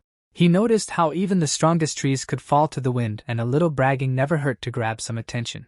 Jianyu decided humility wasn't his vibe. He'd flex his power at the test, and with Uncle Lee backing him, he had nothing to worry about. Laughing like he won the lottery, Jianyu noticed the old man downstairs casually watering his plants, probably wondering what all the noise was about. The old man overheard Jianyu and muttered that the kid upstairs had definitely lost it this time. Morning hit, and Jianyu was already over it, clearly bored. Sitting in the mall with Zhao Pang, impatience practically oozed from him. As Lu Yaoyao and the others shopped, Jian Yu called out Zhao Peng for misleading him promised 1 hour, but now it was half the day gone. Jian Yu looked like he was about to pass out from boredom, warning Zhao Peng not to waste another second, while Zhao Peng joked it might jinx them for the year. With dead seriousness, Jian Yu made it clear he wasn't joking. No hunting, no survival. Zhao Peng, genuinely spooked, asked if Jian Yu was being for real. Jian Yu waved it off, grinning as Lu Yaoyao and the girl finally finished their shopping. Lu Yaoyao casually asked about food, the girl suggested salad, all while dark energy trailed them unnoticed. Jian Yu couldn't understand the appeal of those herbs, pushing them to hurry so he could show them a better place to eat. When they saw the menu oysters, grilled chickpeas, and beef penis, someone couldn't hide their shivers. Lu Yaoyao, visibly furious, asked if this was what Jian Yu considered everyone's preference, while the other girl half-jokingly said it was perfect for guys. Jian Yu, nursing his injuries, went for comfort food: toast, fried rice, egg soup, and the waiter didn't argue. Lu Yaoyao's anger flared up when she saw his simple order, about to lecture him before Jian Yu cut her off. He demanded his simple order, plus fresh, oversized oysters, leaving the waiter stunned and Lu Yaoyao speechless. Moments later, the food arrived, with the waiter reminding them to take their time. Offering an oyster, Jian Yu tried to smooth things over, but Lu Yaoyao wasn't having any of it. Just then, Lu Yaoyao's phone buzzed, pulling her attention away. The notification revealed the martial arts test was now set to start on February 17th, with the specialized training camp kicking off on the 25th. The girl was shocked, asking if the test date had really been moved up and if it was mandatory. Zhao Peng, looking stressed, pointed out that the qualifications test was coming soon, and things were getting more complicated. Jian Yu reassured them, confident he'd pass the test, while Zhao Peng muttered a sarcastic thanks. Zhao Peng grimly reminisced about the time he was chased by a specter at 7, leaving him ill and psychologically scarred. Jian Yu boasted that he would have fought the specter, which made Lu Yaoyao face palm, questioning if he thought everyone else was just as reckless. Lu Yaoyao called out the escape mentality, comparing it to an ostrich burying its head in the sand, just how most people reacted. She reminded them that, while it was a win, the scars from the alien mess still lingered. A few more dishes hit the table, keeping the feast going. Lu Yaoyao shot Jian Yu a death stare, making him squirm while their friends looked like they'd rather be anywhere else. Jian Yu hesitated, his words caught in his throat. Trying to lighten the mood, he suggested a toast to shake off the tension. Just as he raised his glass, the alarm blared, cutting him off. The alarm set everyone on edge, including Jian Yu, who looked less than thrilled. Lu Yaoyao's face went pale as she realized pollution detection alarms. She rushed to explain that the alien species had breached the commercial center. Everyone was vibing, and then the alarms ruined the fun. One guy screamed, telling everyone to run. Chaos broke out as people scrambled for the exits, pushing and yelling. The exit was packed, some yelling at others to hurry or risk dying, while Jian Yu and his crew just stood there, side-eyeing the madness. Zhao Peng, concerned, noted the crowd, while the girl asked what their next move was. Lu Yaoyao tried to keep it together, telling everyone to chill. Getting out wasn't impossible. Just then, someone suggested they move away from that spot. Jian Yu surprised everyone by punching a hole in the wall to make an escape route. Lu Yaoyao gave him a look of admiration, watching him stand there like a boss. He waved his friends over, telling them to stop standing around and run already. The girls helped Zhao Peng onto the street while Jian Yu scanned the area. Out of nowhere, dark energy shot up from the ground behind a man talking about the aliens. Jian Yu stiffened. From the energy, a massive monster appeared, and the man shouted that the aliens had arrived. Jian Yu gritted his teeth. If he fought that monster right now, everyone would know. Just then, someone grabbed Lu Yaoyao, and she jumped. Jian Yu yanked Lu Yaoyao toward the crowd, pulling her to safety while the others followed. He suggested they head out first. Lu Yaoyao glanced back, wondering how the alien managed to break through the supposedly secure center. Jian Yu brushed off the question, saying it was too late for that chat, and they needed to bail before things got worse. He pointed ahead, urging everyone to move faster towards safety. Just then, the ground shook, freezing everyone in their tracks. Jian Yu warned everyone to be careful as the place started to crumble, grabbing onto them for support. As they fell, Jian Yu grabbed Lu Yaoyao's arm, who then clutched the girl, screaming her lungs out, while the girl hung on to Zhao Peng, who was muttering curses. They landed in total darkness, with cries for help echoing around them. Jian Yu winced, rubbing his sore behind. He quickly checked on his friends, asking if they were all right. Lu Yaoyao reassured him that she and the girl were fine, just a couple of scratches. Zhao Peng wasn't so lucky. His leg was trapped under a concrete pillar, and he was pretty sure it was broken. Jian Yu and the others rushed to Zhao Peng's side, checking on him. Grabbing the pillar, Jian Yu calmed everyone, saying there was no need to freak out and that he'd clear the debris first. With a grunt, Jian Yu lifted the debris. He pulled the debris off Zhao Peng's legs. Zhao Peng screamed in horror as he looked at his mangled leg.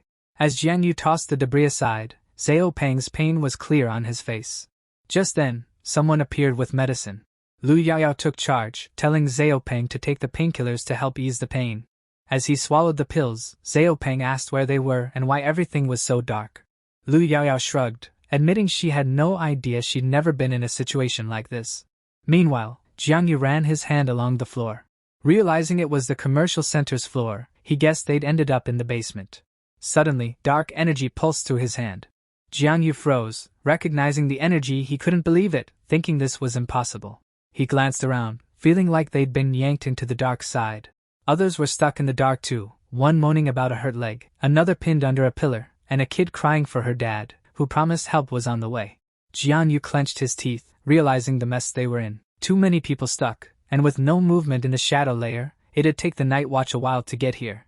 He scanned his friends, worried that if they stayed much longer, even if the aliens didn't attack, the pollution might get them first. Jian Yu made it clear they needed to get out, and fast. Then, Jian Yu asked Lu Yaoyao if she had the watch Uncle Li gave her. Lu Yaoyao checked herself, and realized she had it on. She'd almost forgotten. A wave of relief hit as Lu Yaoyao pressed the watch. Lu Yaoyao explained that the watch could send a distress signal, and help would be there soon. The girl praised Lu Yaoyao, calling her brilliant for saving them with it. Jian Yu grinned at Lu Yaoyao, unsure if help would come fast, but at least the watch would keep the pollution at bay for a while. He dropped into a fighting stance, warning everyone that the aliens could show up any second. No time to relax. Just as Jian Yu feared, shadows began to creep into the area. Panic spread as people screamed about the monsters. Jian Yu nodded grimly. They were here. And then the ground shook again. Jian Yu grew uneasy, sensing something was off. The ground gave way, collapsing once more.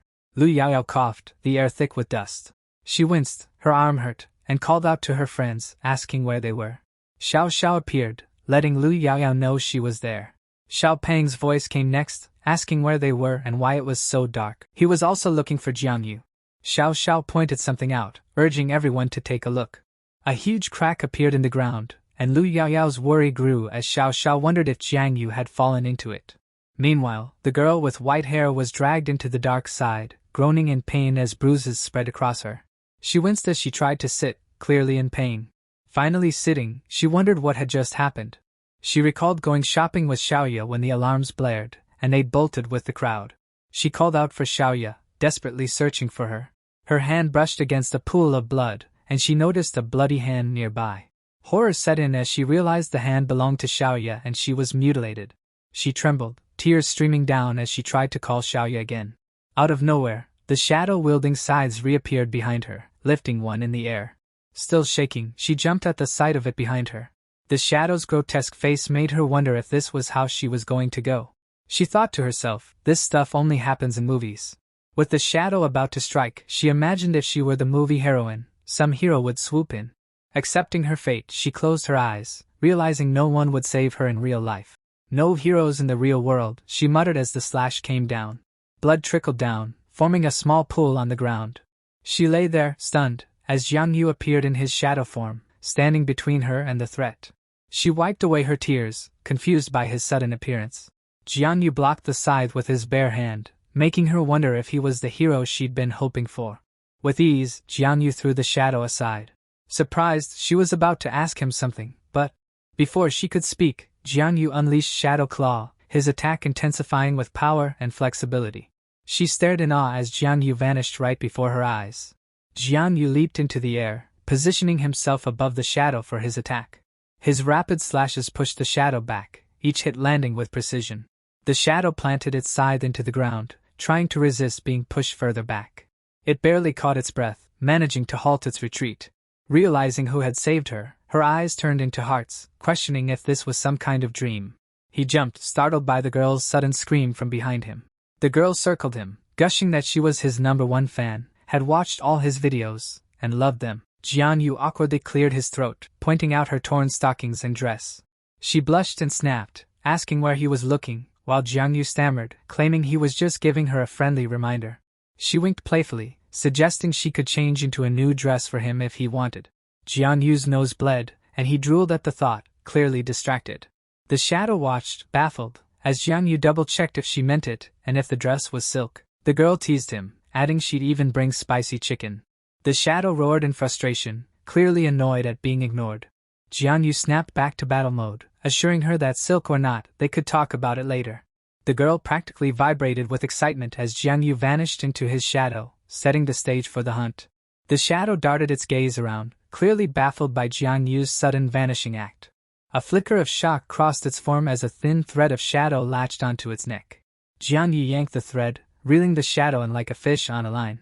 Before it could even process what was happening, a shadowy claw slashed through the air, straight at it. Jiangyu landed smoothly, as if this was all part of his well-rehearsed choreography. Glancing back, he watched the shadow hit the ground with a groan, noting that if his aim had been sharper, it would have been a one-hit wonder. Without missing a beat, he surged forward, determined to get it right this time. Just as he moved, something sent a jolt of alarm through him. Twin slashes tore through the air from opposite sides, but he reacted fast, blocking both. The impact kicked up a swirling cloud of dust, leaving him squinting in confusion. As the dust settled, 3 shadows now stood before him. 2 new arrivals had joined the party, making things significantly less fun for him. His focus wavered when the girl recording him casually called out, promising something cool if he won like a gamer unlocking a mystery reward. His face lit up like a power-up screen, cheeks red, eyes sparkling suddenly. Victory seemed non-negotiable. He shot forward, ready to strike. A shadow swung at him, but he flipped midair, using his shadow silk like a grappling hook to dodge. Another shadow lunged while he was midair, and realization hit floating meant no dodging. Not ideal. With no better option, he fired his shadow silk at the incoming threat. The shadow flinched as the silk wrapped around its scythe, locking them together. He wasted no time, slicing forward with precision. He swept past them, his shadow claw leaving a crimson trail in its wake. He eyed the remaining shadows, as if daring them to try harder. A third shadow blindsided him, its attack sinking into his shoulder. Pain flared as the scythe bit deep, forcing a bloody cough. Gritting his teeth, he sprang backward, putting space between them. He hadn't expected teamwork from faceless monsters. One pinned him, the other struck. Realizing he couldn't win like this, he launched his shadow silk, planning to thin the crowd. The shadow casually tilted its head, dodging like it had seen this move 1,000 times. A chill ran through him had they figured out his position. All 3 lunged at once, closing in fast. Trapped on all sides, he froze, probably not the best battle strategy. Slashes rained down, forcing him on defense. No time to hide, no time to breathe. His health bar dipped to 45%. At this rate, he'd be in deep trouble soon. 2 pressed him from the front, while the third lurked behind, clearly waiting for its moment. He spotted the shadow lurking behind and hatched a risky plan: bait the attack. The bait worked maybe too well. The shadow lunged, slashing his back, dropping his health to 35%. In a split second, he whirled around, activating Mark and unleashing the hunt. The shadow stiffened under the skill's effect. Thanks to his last video boosting his infamy, Mark now lasted 3 seconds, just long enough to paralyze a target with fear. 8 milliseconds in, and the shadow still hadn't moved. Talk about stage fright. At 10 milliseconds, he tuned out the lurking shadows and flung his shadow silk sideways. By 12 milliseconds, he yanked himself out of harm's way with the silk, narrowly dodging the attacks. He launched himself off the ground. At 22 milliseconds, he shredded the marked shadow, hacking its health down to 7%. At 26 milliseconds, the shadow screeched as a crimson orb, its weak spot, flared into existence, and he snatched it. At 30 milliseconds, he crushed the orb like an overripe tomato, sending the shadow into another round of agonized wailing. He stood tall as the shadow crumpled beneath him, victory practically radiating off him. The system confirmed the hunt was a success. Shadow form received a buff, shadow point drain reduced, recovery sped up, and new perks unlocked, intimidation and double XP. Jackpot, everything improved. He wasted no time activating recovery, mending his wounded back. With a smirk, he turned to the remaining shadows, calling them little brats and announcing it was their turn. The shadows quivered, clearly regretting their life choices. As his health bar ticked up to 55%, he surged with energy, casually reminding the shadows how bold they were a minute ago. So where was that confidence now? Since they hesitated, he decided to bring the fight to them. Just as he was about to strike, a sudden burst of light cut between them. Confused, he wondered if someone had just installed a night light in the void. A strange feeling crept over him, an unfamiliar itch to attack. The shadows apparently felt it too, yelling as they lunged at the light. Before it could reach the glow, one shadow lost its head, literally blood spraying everywhere. The glow came from the eternal flame, a handy tool for banishing shadows, and apparently, mood lighting, wielded by none other than Night Watch Commander Song Chingen. Energy crackled in his palm as he prepared another move. With pinpoint precision, Song Chingen condensed the energy at his fingertips, making Jiang Yu understandably very nervous. Panic set in, and he made sure to loudly clarify that, hey, he was on their side. Meanwhile, the last surviving shadow tried to pull a sneaky move on Song Chingen. Without even glancing back, Song Chingen redirected the energy shot meant for Jiang Yu and obliterated the shadow instead. Watching the shadow drop from a single hit, Jiang Yu couldn't shake the thought if that attack had landed on him instead, he'd be toast. He clasped the Night Watch officer's hand, teasing that they had perfect timing right when the battle wrapped up. The officer, unfazed, apologized for being late and asked who he was. He brushed off the question, motioning toward the injured girl instead, insisting they take care of her. The girl, startled, reminded him that he was supposed to be her ride home. He grinned, calling it a joke, duty first, always. With a salute, he sank into the shadows, making a dramatic exit. The officers blinked in confusion as he faded, warning them she might be trouble. The girl, unimpressed, called out for him to wait, addressing him as Brother Yu. Song Chingen raised a brow at the name, asking if they had a Yu. A Night Watch officer nodded, mentioning he was a trending influencer with shadow abilities, likely level 1. Hearing level 1 made Song Chingen pause in disbelief. He pointed at the eternal flame in his hand. No way shadows should exist here. Yet Jiang Yu had just disappeared before their eyes. Was that really a level 1 trick? Meanwhile, the girl had gone full tantrum mode, flopping onto the ground in protest. The officers exchanged glances and decided maybe it was best to send her home first.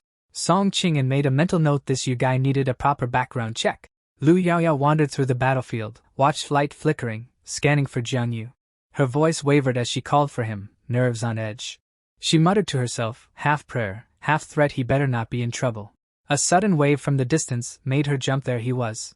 Buried under a pile of rubble, he flailed dramatically, gasping that he was being squished alive. She scrambled to move the rocks, urging him to hang in there, but he groaned that he couldn't just yank him out. She hesitated, pointing out that might not be the best idea. She gave it a shot, only for him to shoot out like a launched ragdoll, defying all logic. She just stared. She squinted. Was he actually stuck, or just being dramatic? He scratched his head, mumbling that maybe he could have gotten out himself but, had a mental block. Awkward chuckle.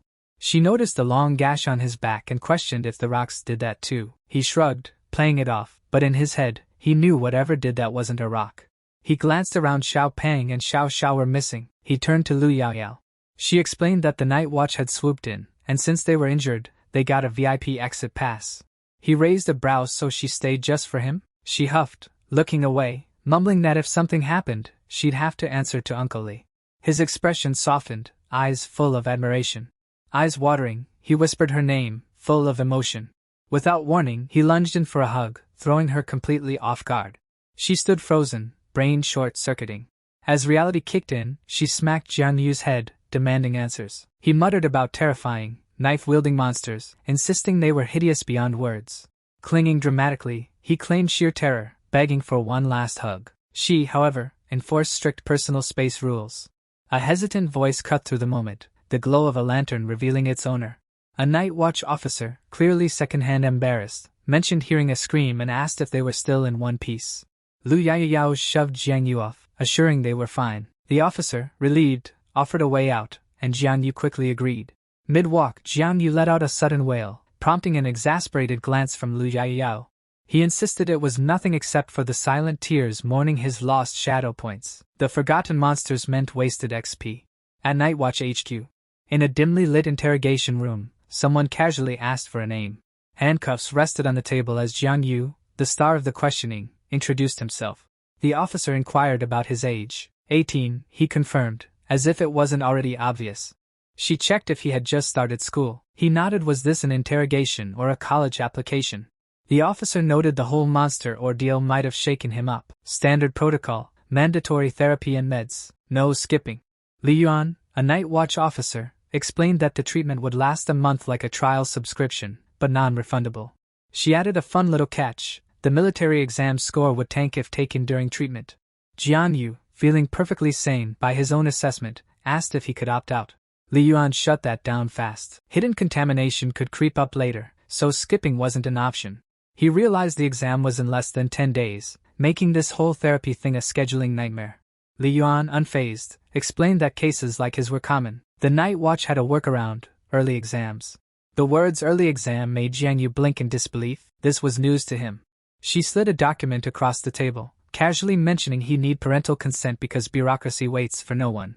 She clarified that the exam followed the usual rules: same equipment, same grading, basically, no shady business. Jianyu remained skeptical and casually name-dropped his uncle Li from the night watch. Li Yuan, unimpressed, asked for specifics: zone, rank, actual name. No vague family flexing here. He hesitated before mumbling something about Zone East 1 and a regular administrative role. Solid credentials. Li Yuan froze at the name, her expression shifting from curiosity to barely contained excitement. Leaning in, she grilled Jianyu, asking if his uncle was the Li from the Mu family, even noting the exact strokes of his name. Jianyu, now officially confused, nodded anyway. Li Yuan double-checked if Uncle Li was really just pushing papers, while Jianyu, now slightly concerned, asked if that wasn't the case. Panic mode activated. Jianyu blurted out whether his uncle had been fired, interrogated, or worse, before realizing he hadn't even checked in yet. Li Yuan quickly shut down the idea, though Jianyu's paranoia left her slightly puzzled. Grabbing the papers, she decided to cut to the chase: time to meet the famous Uncle Li in person. Jianyu trailed behind, bracing for whatever bombshell was coming. Rows of battlesuits and weapons lined the area, giving the place serious sci-fi vibes. Eyes wide, Jianyu followed along, half convinced he had stumbled into a night watch action movie set. As they passed by, two officers whispered about someone suspicious not in the records, not a night watch member, definitely SUS. Jianyu's stomach dropped. That sounded way too close to home. Li Yuan caught his expression and raised an eyebrow. Problem? He played it cool, claiming first-time nerves, but inside, alarms were blaring. Was he being investigated?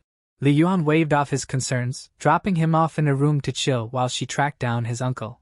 Stepping in, he nearly did a double-take. Lu Yao Yao, Xiao Peng, and Xiao Xiao were already there, like some weird reunion.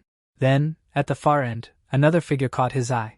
His expression stiffened as Lu Yao Yao, completely unfazed, bombarded the girl with questions about meeting the assassin Yu. The white-haired girl nodded smugly, dropping the ultimate flex: you had saved her. Jianyu side-eyed her, wondering if fate was messing with him, when Lu Yao Yao suddenly called out. Waving him over, Lu Yao Yao made room before eagerly pressing Xiao Di for the full Yu encounter.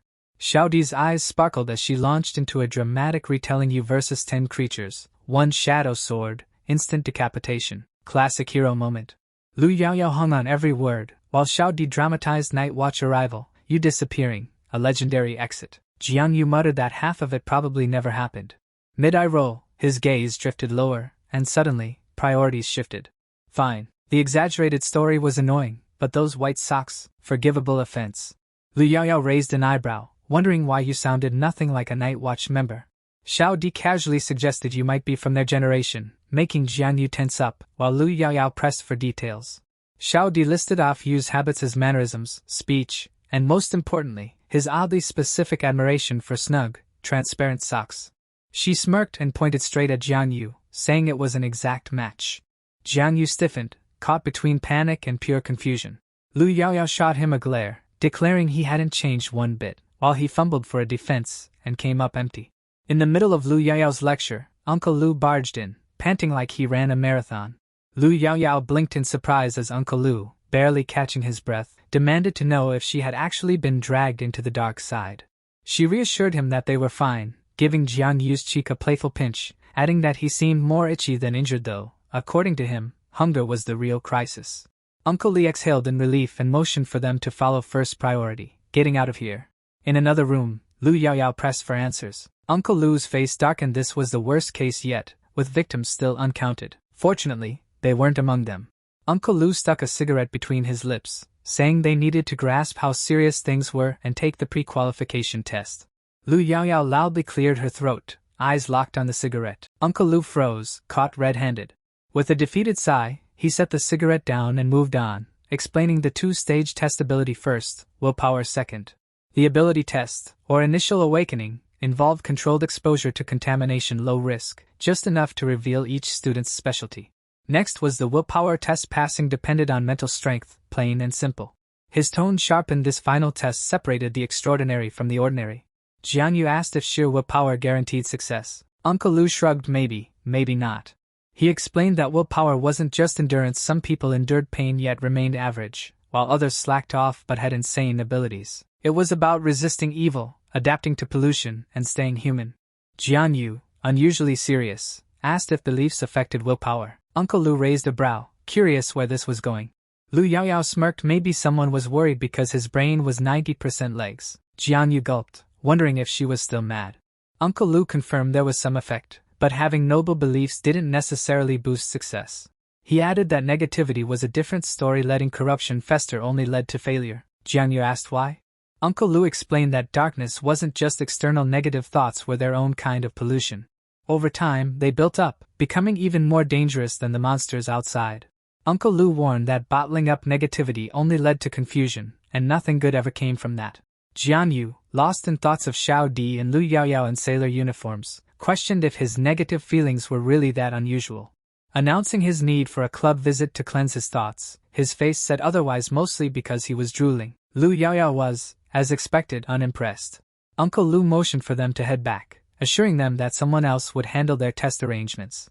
Uncle Lu casually mentioned that Jianyu's Uncle Li was busy, so he had pre-signed all the paperwork. Jianyu, feeling a little guilty, mumbled an apology. Uncle Lu advised them to let go of what they couldn't control. Wise words, if only Jianyu actually followed them. Jianyu cheerfully reassured him, while Lu Yaoyao, more skeptical, simply nodded. Returning to the room, Xiao Di greeted them as if they'd been gone for ages. Lu Yaoyao waved back, while Jianyu kept walking, looking like he had more important things to do. He didn't. Scanning the room, Lu Yaoyao asked about the others. Xiao Di explained they were off handling paperwork with their families. Lu Yaoyao, concerned, asked about Xiao Di's family. Xiao Di explained they had left the city but handled everything remotely because technology. Jianyu and Lu Yaoyao exchanged confused looks until a voice announced that everyone was accounted for. Xiao Peng rolled in, grinning, as Xiao Xiao pushed his wheelchair. Apparently some mystery spray had made all his pain disappear. Jianyu asked if Xiao Peng still had to test with his injury. Lu Yaoyao checked if he was okay. Xiao Peng, confident, assured them it wouldn't affect his results. Xiao Xiao, unimpressed, exposed Xiao Peng's earlier meltdown in the corner. He denied everything, but his reputation was already in shambles. A group entered the room, catching Jianyu's attention. They looked miserable. One was straight up crying. Jianyu wondered why they were so gloomy. Lu Yaoyao noted that they probably just wanted a peaceful life. Too bad for them. She added that after today, peace might be off the table. Li Yuan arrived, cutting straight to business. She laid out the test structure: ability and willpower, the ultimate duo. Xiao Xiao and Xiao Peng tensed up as Li Yuan explained the ability test graded from weak to OP, based on potential, power, and energy usage. Lu Yaoyao and Jianyu focused as Li Yuan broke down the willpower tests ranked by color and resistance to mental pollution. This year, even the lowest ranked had to join. Tough luck. Anxiety spread as Li Yuan emphasized that true strength came from both skill and willpower. She clarified that strong willpower could compensate for weak abilities, but without both, even the most powerful would end up stuck in paperwork. Closing her book, she signaled that was it, and motioned for them to follow if there were no objections. Under clear skies, the examinees clustered in the waiting room, anticipation thick in the air. Jianyu, among them, pressed against the glass, trying to catch a glimpse of whatever lay beyond. Inside, a man stood beside an ominously large object hidden beneath a cloth. The PA crackled, calling Feng Xiao's name first, catching her off guard. The door slid open, and a voice reassured her to step in. Nerves be damned. A quick glance at her friends, a firm nod. She was ready. Steeling herself, Xiao strode forward, taking the lead without hesitation. Facing the man and his veiled mystery item, she braced for whatever came next. Behind the glass, the others leaned in, eyes locked on the unfolding scene. The cloth whipped away, revealing a massive, pristine white crystal. With a brief nod, the man signaled the start of the test. Above the door, a green light flickered to life. Without warning, green vanished, replaced by an ominous red glow, startling everyone. Xiao Peng wondered if cutting the lights was part of the test. Lu Yaoyao guessed it was a willpower trial, and Jianyu just let them figure it out. Jianyu muttered that darkness didn't faze him. He'd been in the shadows long enough. Blindfolded, Xiao stood as the massive crystal pulsed, triggering a glow from the smaller gem on her leg. Jianyu noted it hadn't dimmed yet. Watching her struggle against some invisible force, Jianyu figured the glowing stone was behind it. A sudden burst of light filled the room. The brightness hit hard, forcing Jianyu and the others to shield their eyes. The green light returned, and as Xiao Xiao stepped out, Lu Yaoyao pressed for details while Xiao Peng asked if she got some kind of score. Shaking her head, Xiao Xiao admitted her results were a bust, lamenting all that wasted training. Xiao Peng blinked, surprised she actually aimed to be extraordinary. Xiao Xiao confirmed it, then shot back if he was happy now that he knew. His name rang out next, and panic set in. Breaking into frantic chants of Hallelujah and Amitabha, Xiao Peng declared he had no plans to be extraordinary. Xiao Xiao assured him no prayers were needed, he definitely wouldn't be. The lights flashed red again, and darkness swallowed the room. Moments later, the green light returned, signaling the end. Xiao Peng stepped out, looking like he just saw his own funeral. Staring blankly, he processed the fact that he had actually passed. Xiao Xiao blinked in disbelief, struggling to accept reality.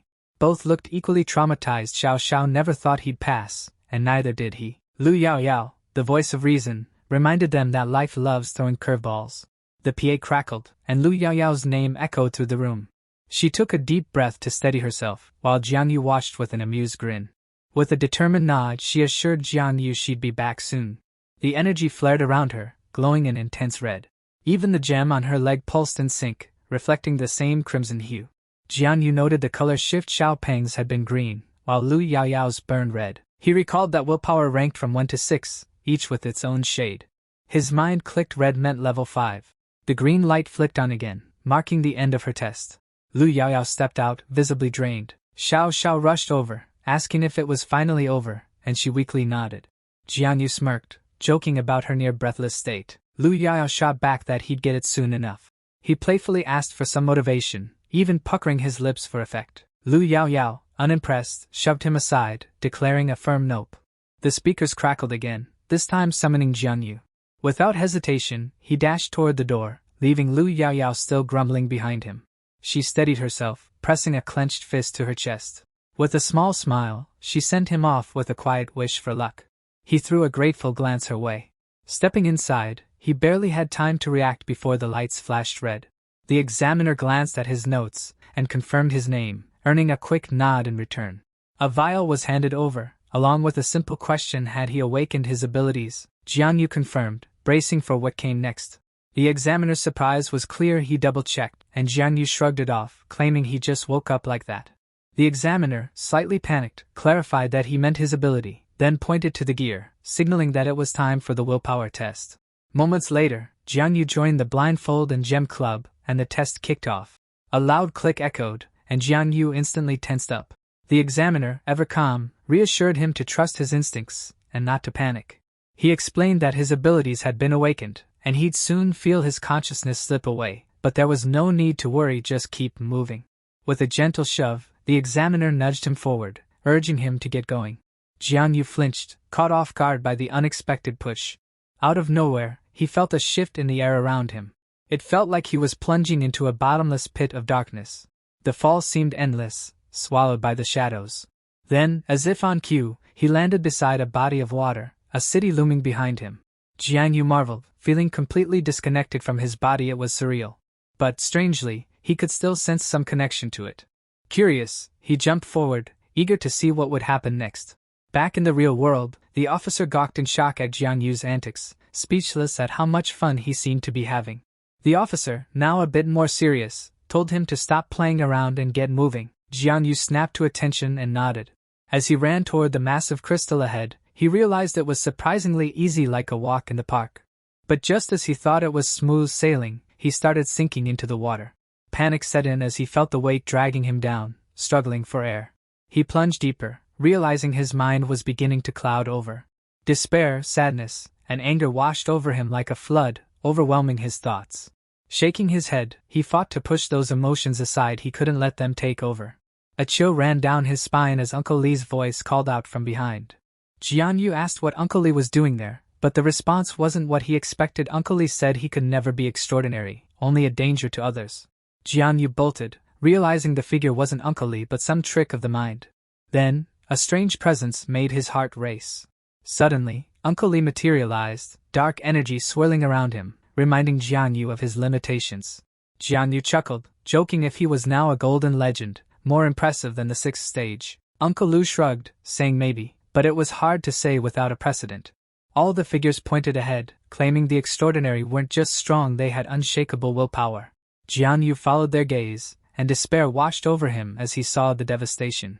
The Night Watch sprinted toward a massive beast, torches blazing, while Uncle Li challenged Jianyu. Was he really cut out for this life? The monster tore through everything in its path, claws slashing violently. Jianyu watched in horror as the monster reveled in the destruction. Dismembered bodies rained down like confetti. Sweat drenched Jianyu as he stood frozen, consumed by the nightmare unfolding before him. Blood began to rain down, and he instinctively shielded himself with his arm. Out of nowhere, a lighter flickered to life. It was Uncle Li, snapping Jianyu out of his daze, declaring the end of the extraordinary. Uncle Li asked if Jianyu was really ready to join their ranks.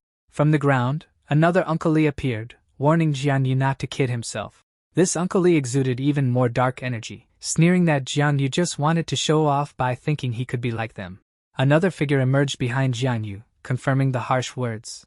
The Uncle Lis kept attacking with harsh words, likening Jianyu to a child fantasizing about being a superhero. Jianyu started to falter, overwhelmed by despair as Uncle Li pointed out his lazy habits and youthful desires. Kneeling in defeat, Jianyu was overwhelmed as the figures accused him of craving attention and fame, despite his lack of skills. The sinister figure of Uncle Li sneered, revealing that deep down, Jianyu knew he was no different from anyone else. Then, a tiny spark of flame flickered in the surrounding darkness. It was Lin Mo, torch in hand, walking forward as Uncle Li casually noted the darkness wasn't just confined to the shadows. Lin Mo's eyes turned black as Uncle Li hinted that even under the brightest sun, shadows lurked where they couldn't be seen. Jianyu reached for Lin Mo, but the figures of Uncle Li closed in, trapping him. As Jianyu reached out, Lin Mo released the torch, fading into thin air. The Uncle Lis casually compared the dark side to some dramatic fantasy novel. The torch hit the water, but instead of sinking, dark energy snuffed it out like a bad mood at a party. Monsters materialized around the torch, and Uncle Li casually dropped that the real disaster wasn't the darkness, it was trying to be extraordinary. Jianyu stood frozen, lost in thought, as Uncle Li shifted back to the real question. Uncle Li asked if Jianyu was truly capable of being extraordinary. Teeth clenched, Jianyu shot a furious glare at Uncle Li. Back in the testing room, the examiner watched Jianyu, who was still surrounded by white energy, like a confused glow stick. Another officer walked in, the same one who had brought Jianyu and Lu Yaoyao back from the dark side. She asked how Jianyu was holding up. The examiner shrugged, saying Jianyu was doing okay, though he'd just been spinning in circles. The officer shrugged too, explaining the deep inkstone came from the abyss, only the qualified could handle its pressure, which the examiner agreed with. Jianyu continued his dizzying spin, clearly not feeling his best. The examiner noted Jianyu hadn't shown fatigue, until now. Out of nowhere, the female officer spotted something. She pointed out that the stone was changing color, now red. The examiner blinked in surprise. Sure enough, a red light pulsed around Jianyu. The white energy swirled as the huge crystal at the room's end began glowing red. A red glow also came from the gem on Jianyu's leg. The examiner was stunned. Jianyu was far from the Moyuan stone, yet he'd reached level 5. While the examiner started to sweat, the female officer calmly asked if Jianyu might reach level 6. The examiner admitted he wasn't sure. After all, only 15 people in the Chu lineage had ever hit level 6. Meanwhile, Jianyu was still struggling, inching forward like a character in a video game trying to finish a level. Trembling, Jianyu pushed forward, and the examiner, noticing the light dimming, started to panic.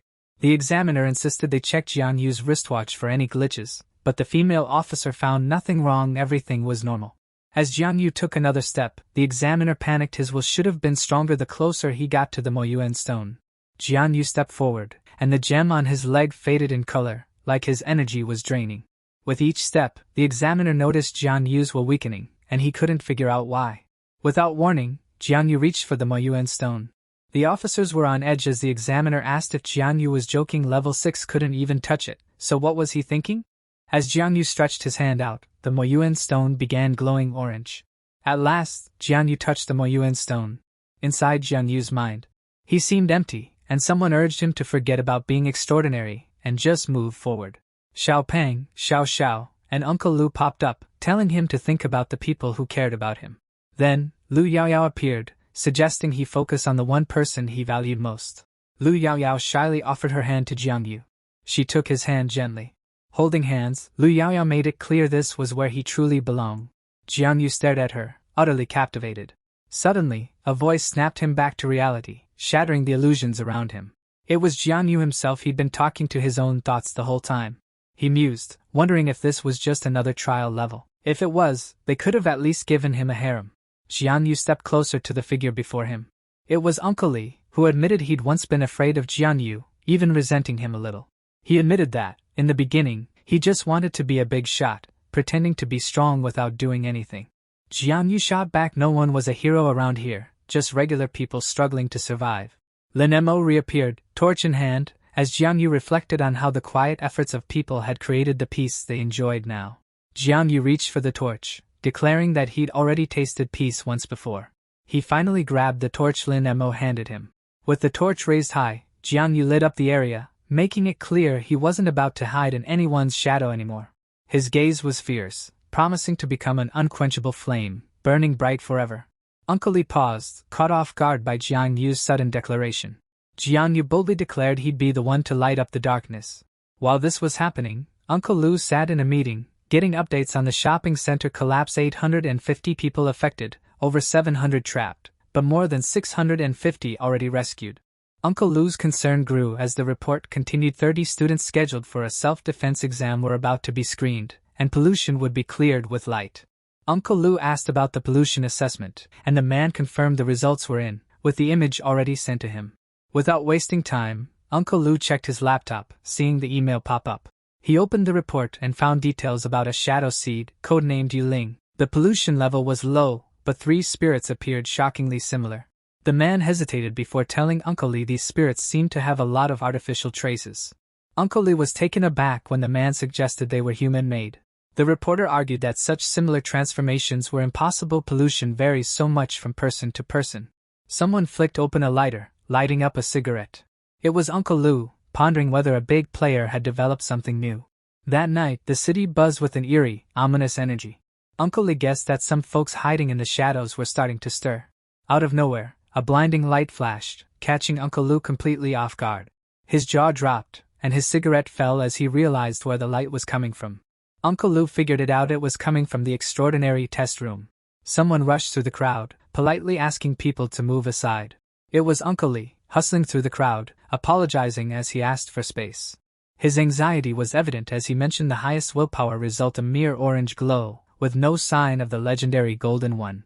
Just before entering the test room, the golden light still gleamed, and he couldn't help but wonder what had really happened. Uncle Lee swung open the door and found the other examinees watching the test in awe. The night watch officers rushed over to Uncle Lee, mentioning someone named Jiangyu, but he cut them off as soon as he heard the name. Uncle Lu's face went pale as he turned to see what had everyone in shock. Jiangyu floated gracefully in the air, casually touching the Moyuan stone glowing with an intense golden light. His eyes snapped open. Turning around, he blinked, clearly baffled by what he saw. Through the glass, he saw Uncle Lu, Lu Yaoyao, Xiao Peng, and Xiao Xiao staring at him, their faces filled with worry. Jiangyu could only stare back, dumbfounded. A few moments later, Jiangyu found himself sitting in a plush office, with Uncle Lu handing him a drink. Uncle Lu handed him the drink, urging him to take a sip of water first. Jiangyu nodded his thanks. Curious about Lu Yaoyao and the others, Jiangyu asked Uncle Lu, who explained they were likely in the rest area, unaware of the earlier chaos. Uncle Lu couldn't hide his surprise. He expected a little vibration at best, but Jiangyu had just lit up the place with a golden glow. He couldn't help but admit it was an unprecedented golden glow. Jiangyu chuckled, joking if he was now a golden legend, even greater than the 6th stage. Uncle Lu shrugged, saying maybe, but it was hard to say without a precedent. Jiangyu almost choked on his drink when Uncle Lu teased him about being taken for dissection and experiments. He quickly asked if that was possible, begging Uncle Lu not to scare him. Uncle Lu raised an eyebrow, questioning if he was really scared, given he was the golden legend. Uncle Lu got serious, explaining that while they wouldn't dissect him, his data would be sent for collection and monitored closely. Doubt clouded Jiangyu's face as he asked if it was really that complicated. Uncle Lu tapped his shoulder, assuring him not to worry, he'd teach him the ropes later. Just follow the process. Jiangyu was left speechless. A grin spread across Jiangyu's face as he realized this was his chance to show off. The two night watch officers asked Jianyu for his name, age, and hobbies. He proudly answered, mentioning reading and sports as his interests. The examinees watched the interview, questioning if Jianyu was the golden glow guy. They debated whether the glow meant anything or was just a machine glitch. As the examiner asked Jianyu about his willpower test, another figure watched the interview intently on a laptop. A pair of high-ranking officials observed closely, their eyes sharp as Jianyu explained seeing Night Watch members advancing with torches. Jianyu awkwardly described the Night Watch pushing forward, battling creatures, but in his head, he realized it was all scripted by Uncle Lu. The Golden Legend was just following a plan. Uncle Lu asked what he felt at that moment, and Jianyu confidently spoke about transcendence and responsibility, but as he was about to continue, he trailed off. Jianyu paused, his mind seemingly lost in thought, hesitating. Uncle Lu nudged him, urging him to continue. Jianyu flashed a grin. He stood up, asking Uncle Lu about a map on the wall, which Uncle Lu confirmed, unsure of where this was going. Stepping up onto his stool, Jianyu stood taller.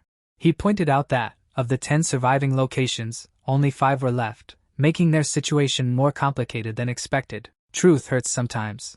Uncle Lu's anxiety spiked, wondering if Jianyu was goofing off or had a serious point to make. Jianyu passionately declared that, no matter how small the spark, he'd give his all to light the way. He sidestepped, slipping a little on the floor. He boldly claimed that, if there were no torch, he'd be the light. Everyone was stunned into silence, while Uncle Lu turned beet red, embarrassed. Uncle Lu nervously apologized, explaining that Jianyu was just a kid with a knack for jokes. To Uncle Lu's shock, the officers were impressed, with one commenting on Jianyu's unexpected insight and another predicting his future success. Uncle Lu was left speechless. The examinees, too, were impressed, wondering if the golden glow was the mark of genius. They agreed that Jianyu's talent was unmatched.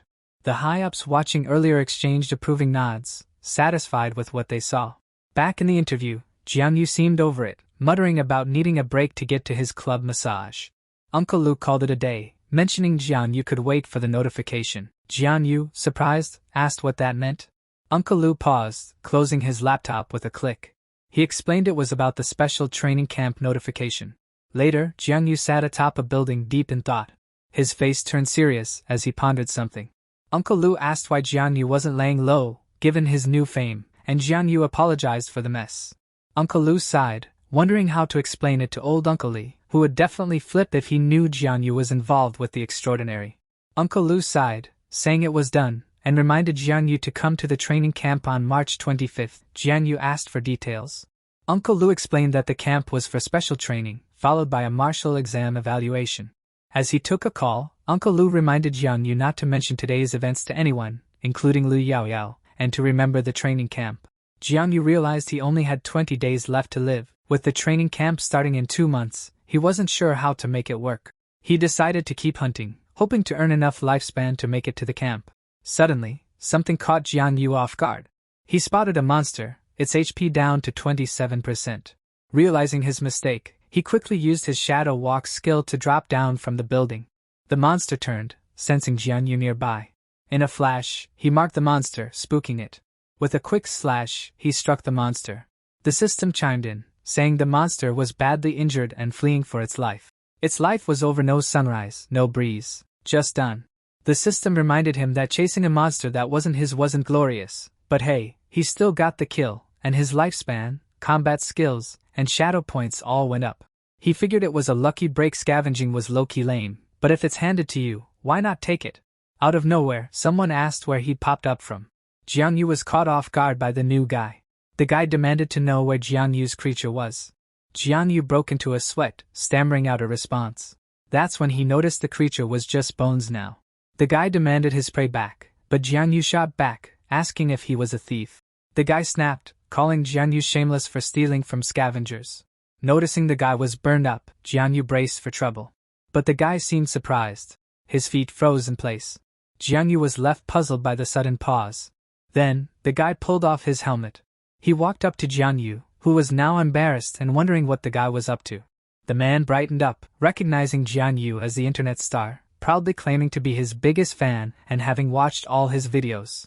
In a flash, the man pulled out his phone for a selfie, insisting Jianyu smile, and suggested the usual 70-30th split of the prey. Jianyu was confused, asking what a scavenger even was and what the guy was on about. The man was equally baffled by Jian Yu's question. The man, in full drama mode, filmed himself, accusing Jian Yu of bullying him, stealing prey, and not taking responsibility. Jian Yu panicked, asking him to explain himself. Jian Yu, done with the nonsense, shoved the guy, sending him stumbling forward. The man winced, trembling as he hit the ground. Grabbing the guy's head, Jian Yu snapped, demanding clarity. The man, still shaky, sat up and started explaining. The man explained that scavenger was just a nickname. Officially, they were night watchers, freelance workers who could register once they hit an intermediate level. Jian Yu raised an eyebrow, curious about their pay. The man shrugged, saying the pay wasn't great, usually around 6,000 to 7,000. Jian Yu's eyes widened. That sounded pretty decent for a side gig. This is the end of the video. If you guys want to see the next part, don't forget to subscribe and like the video.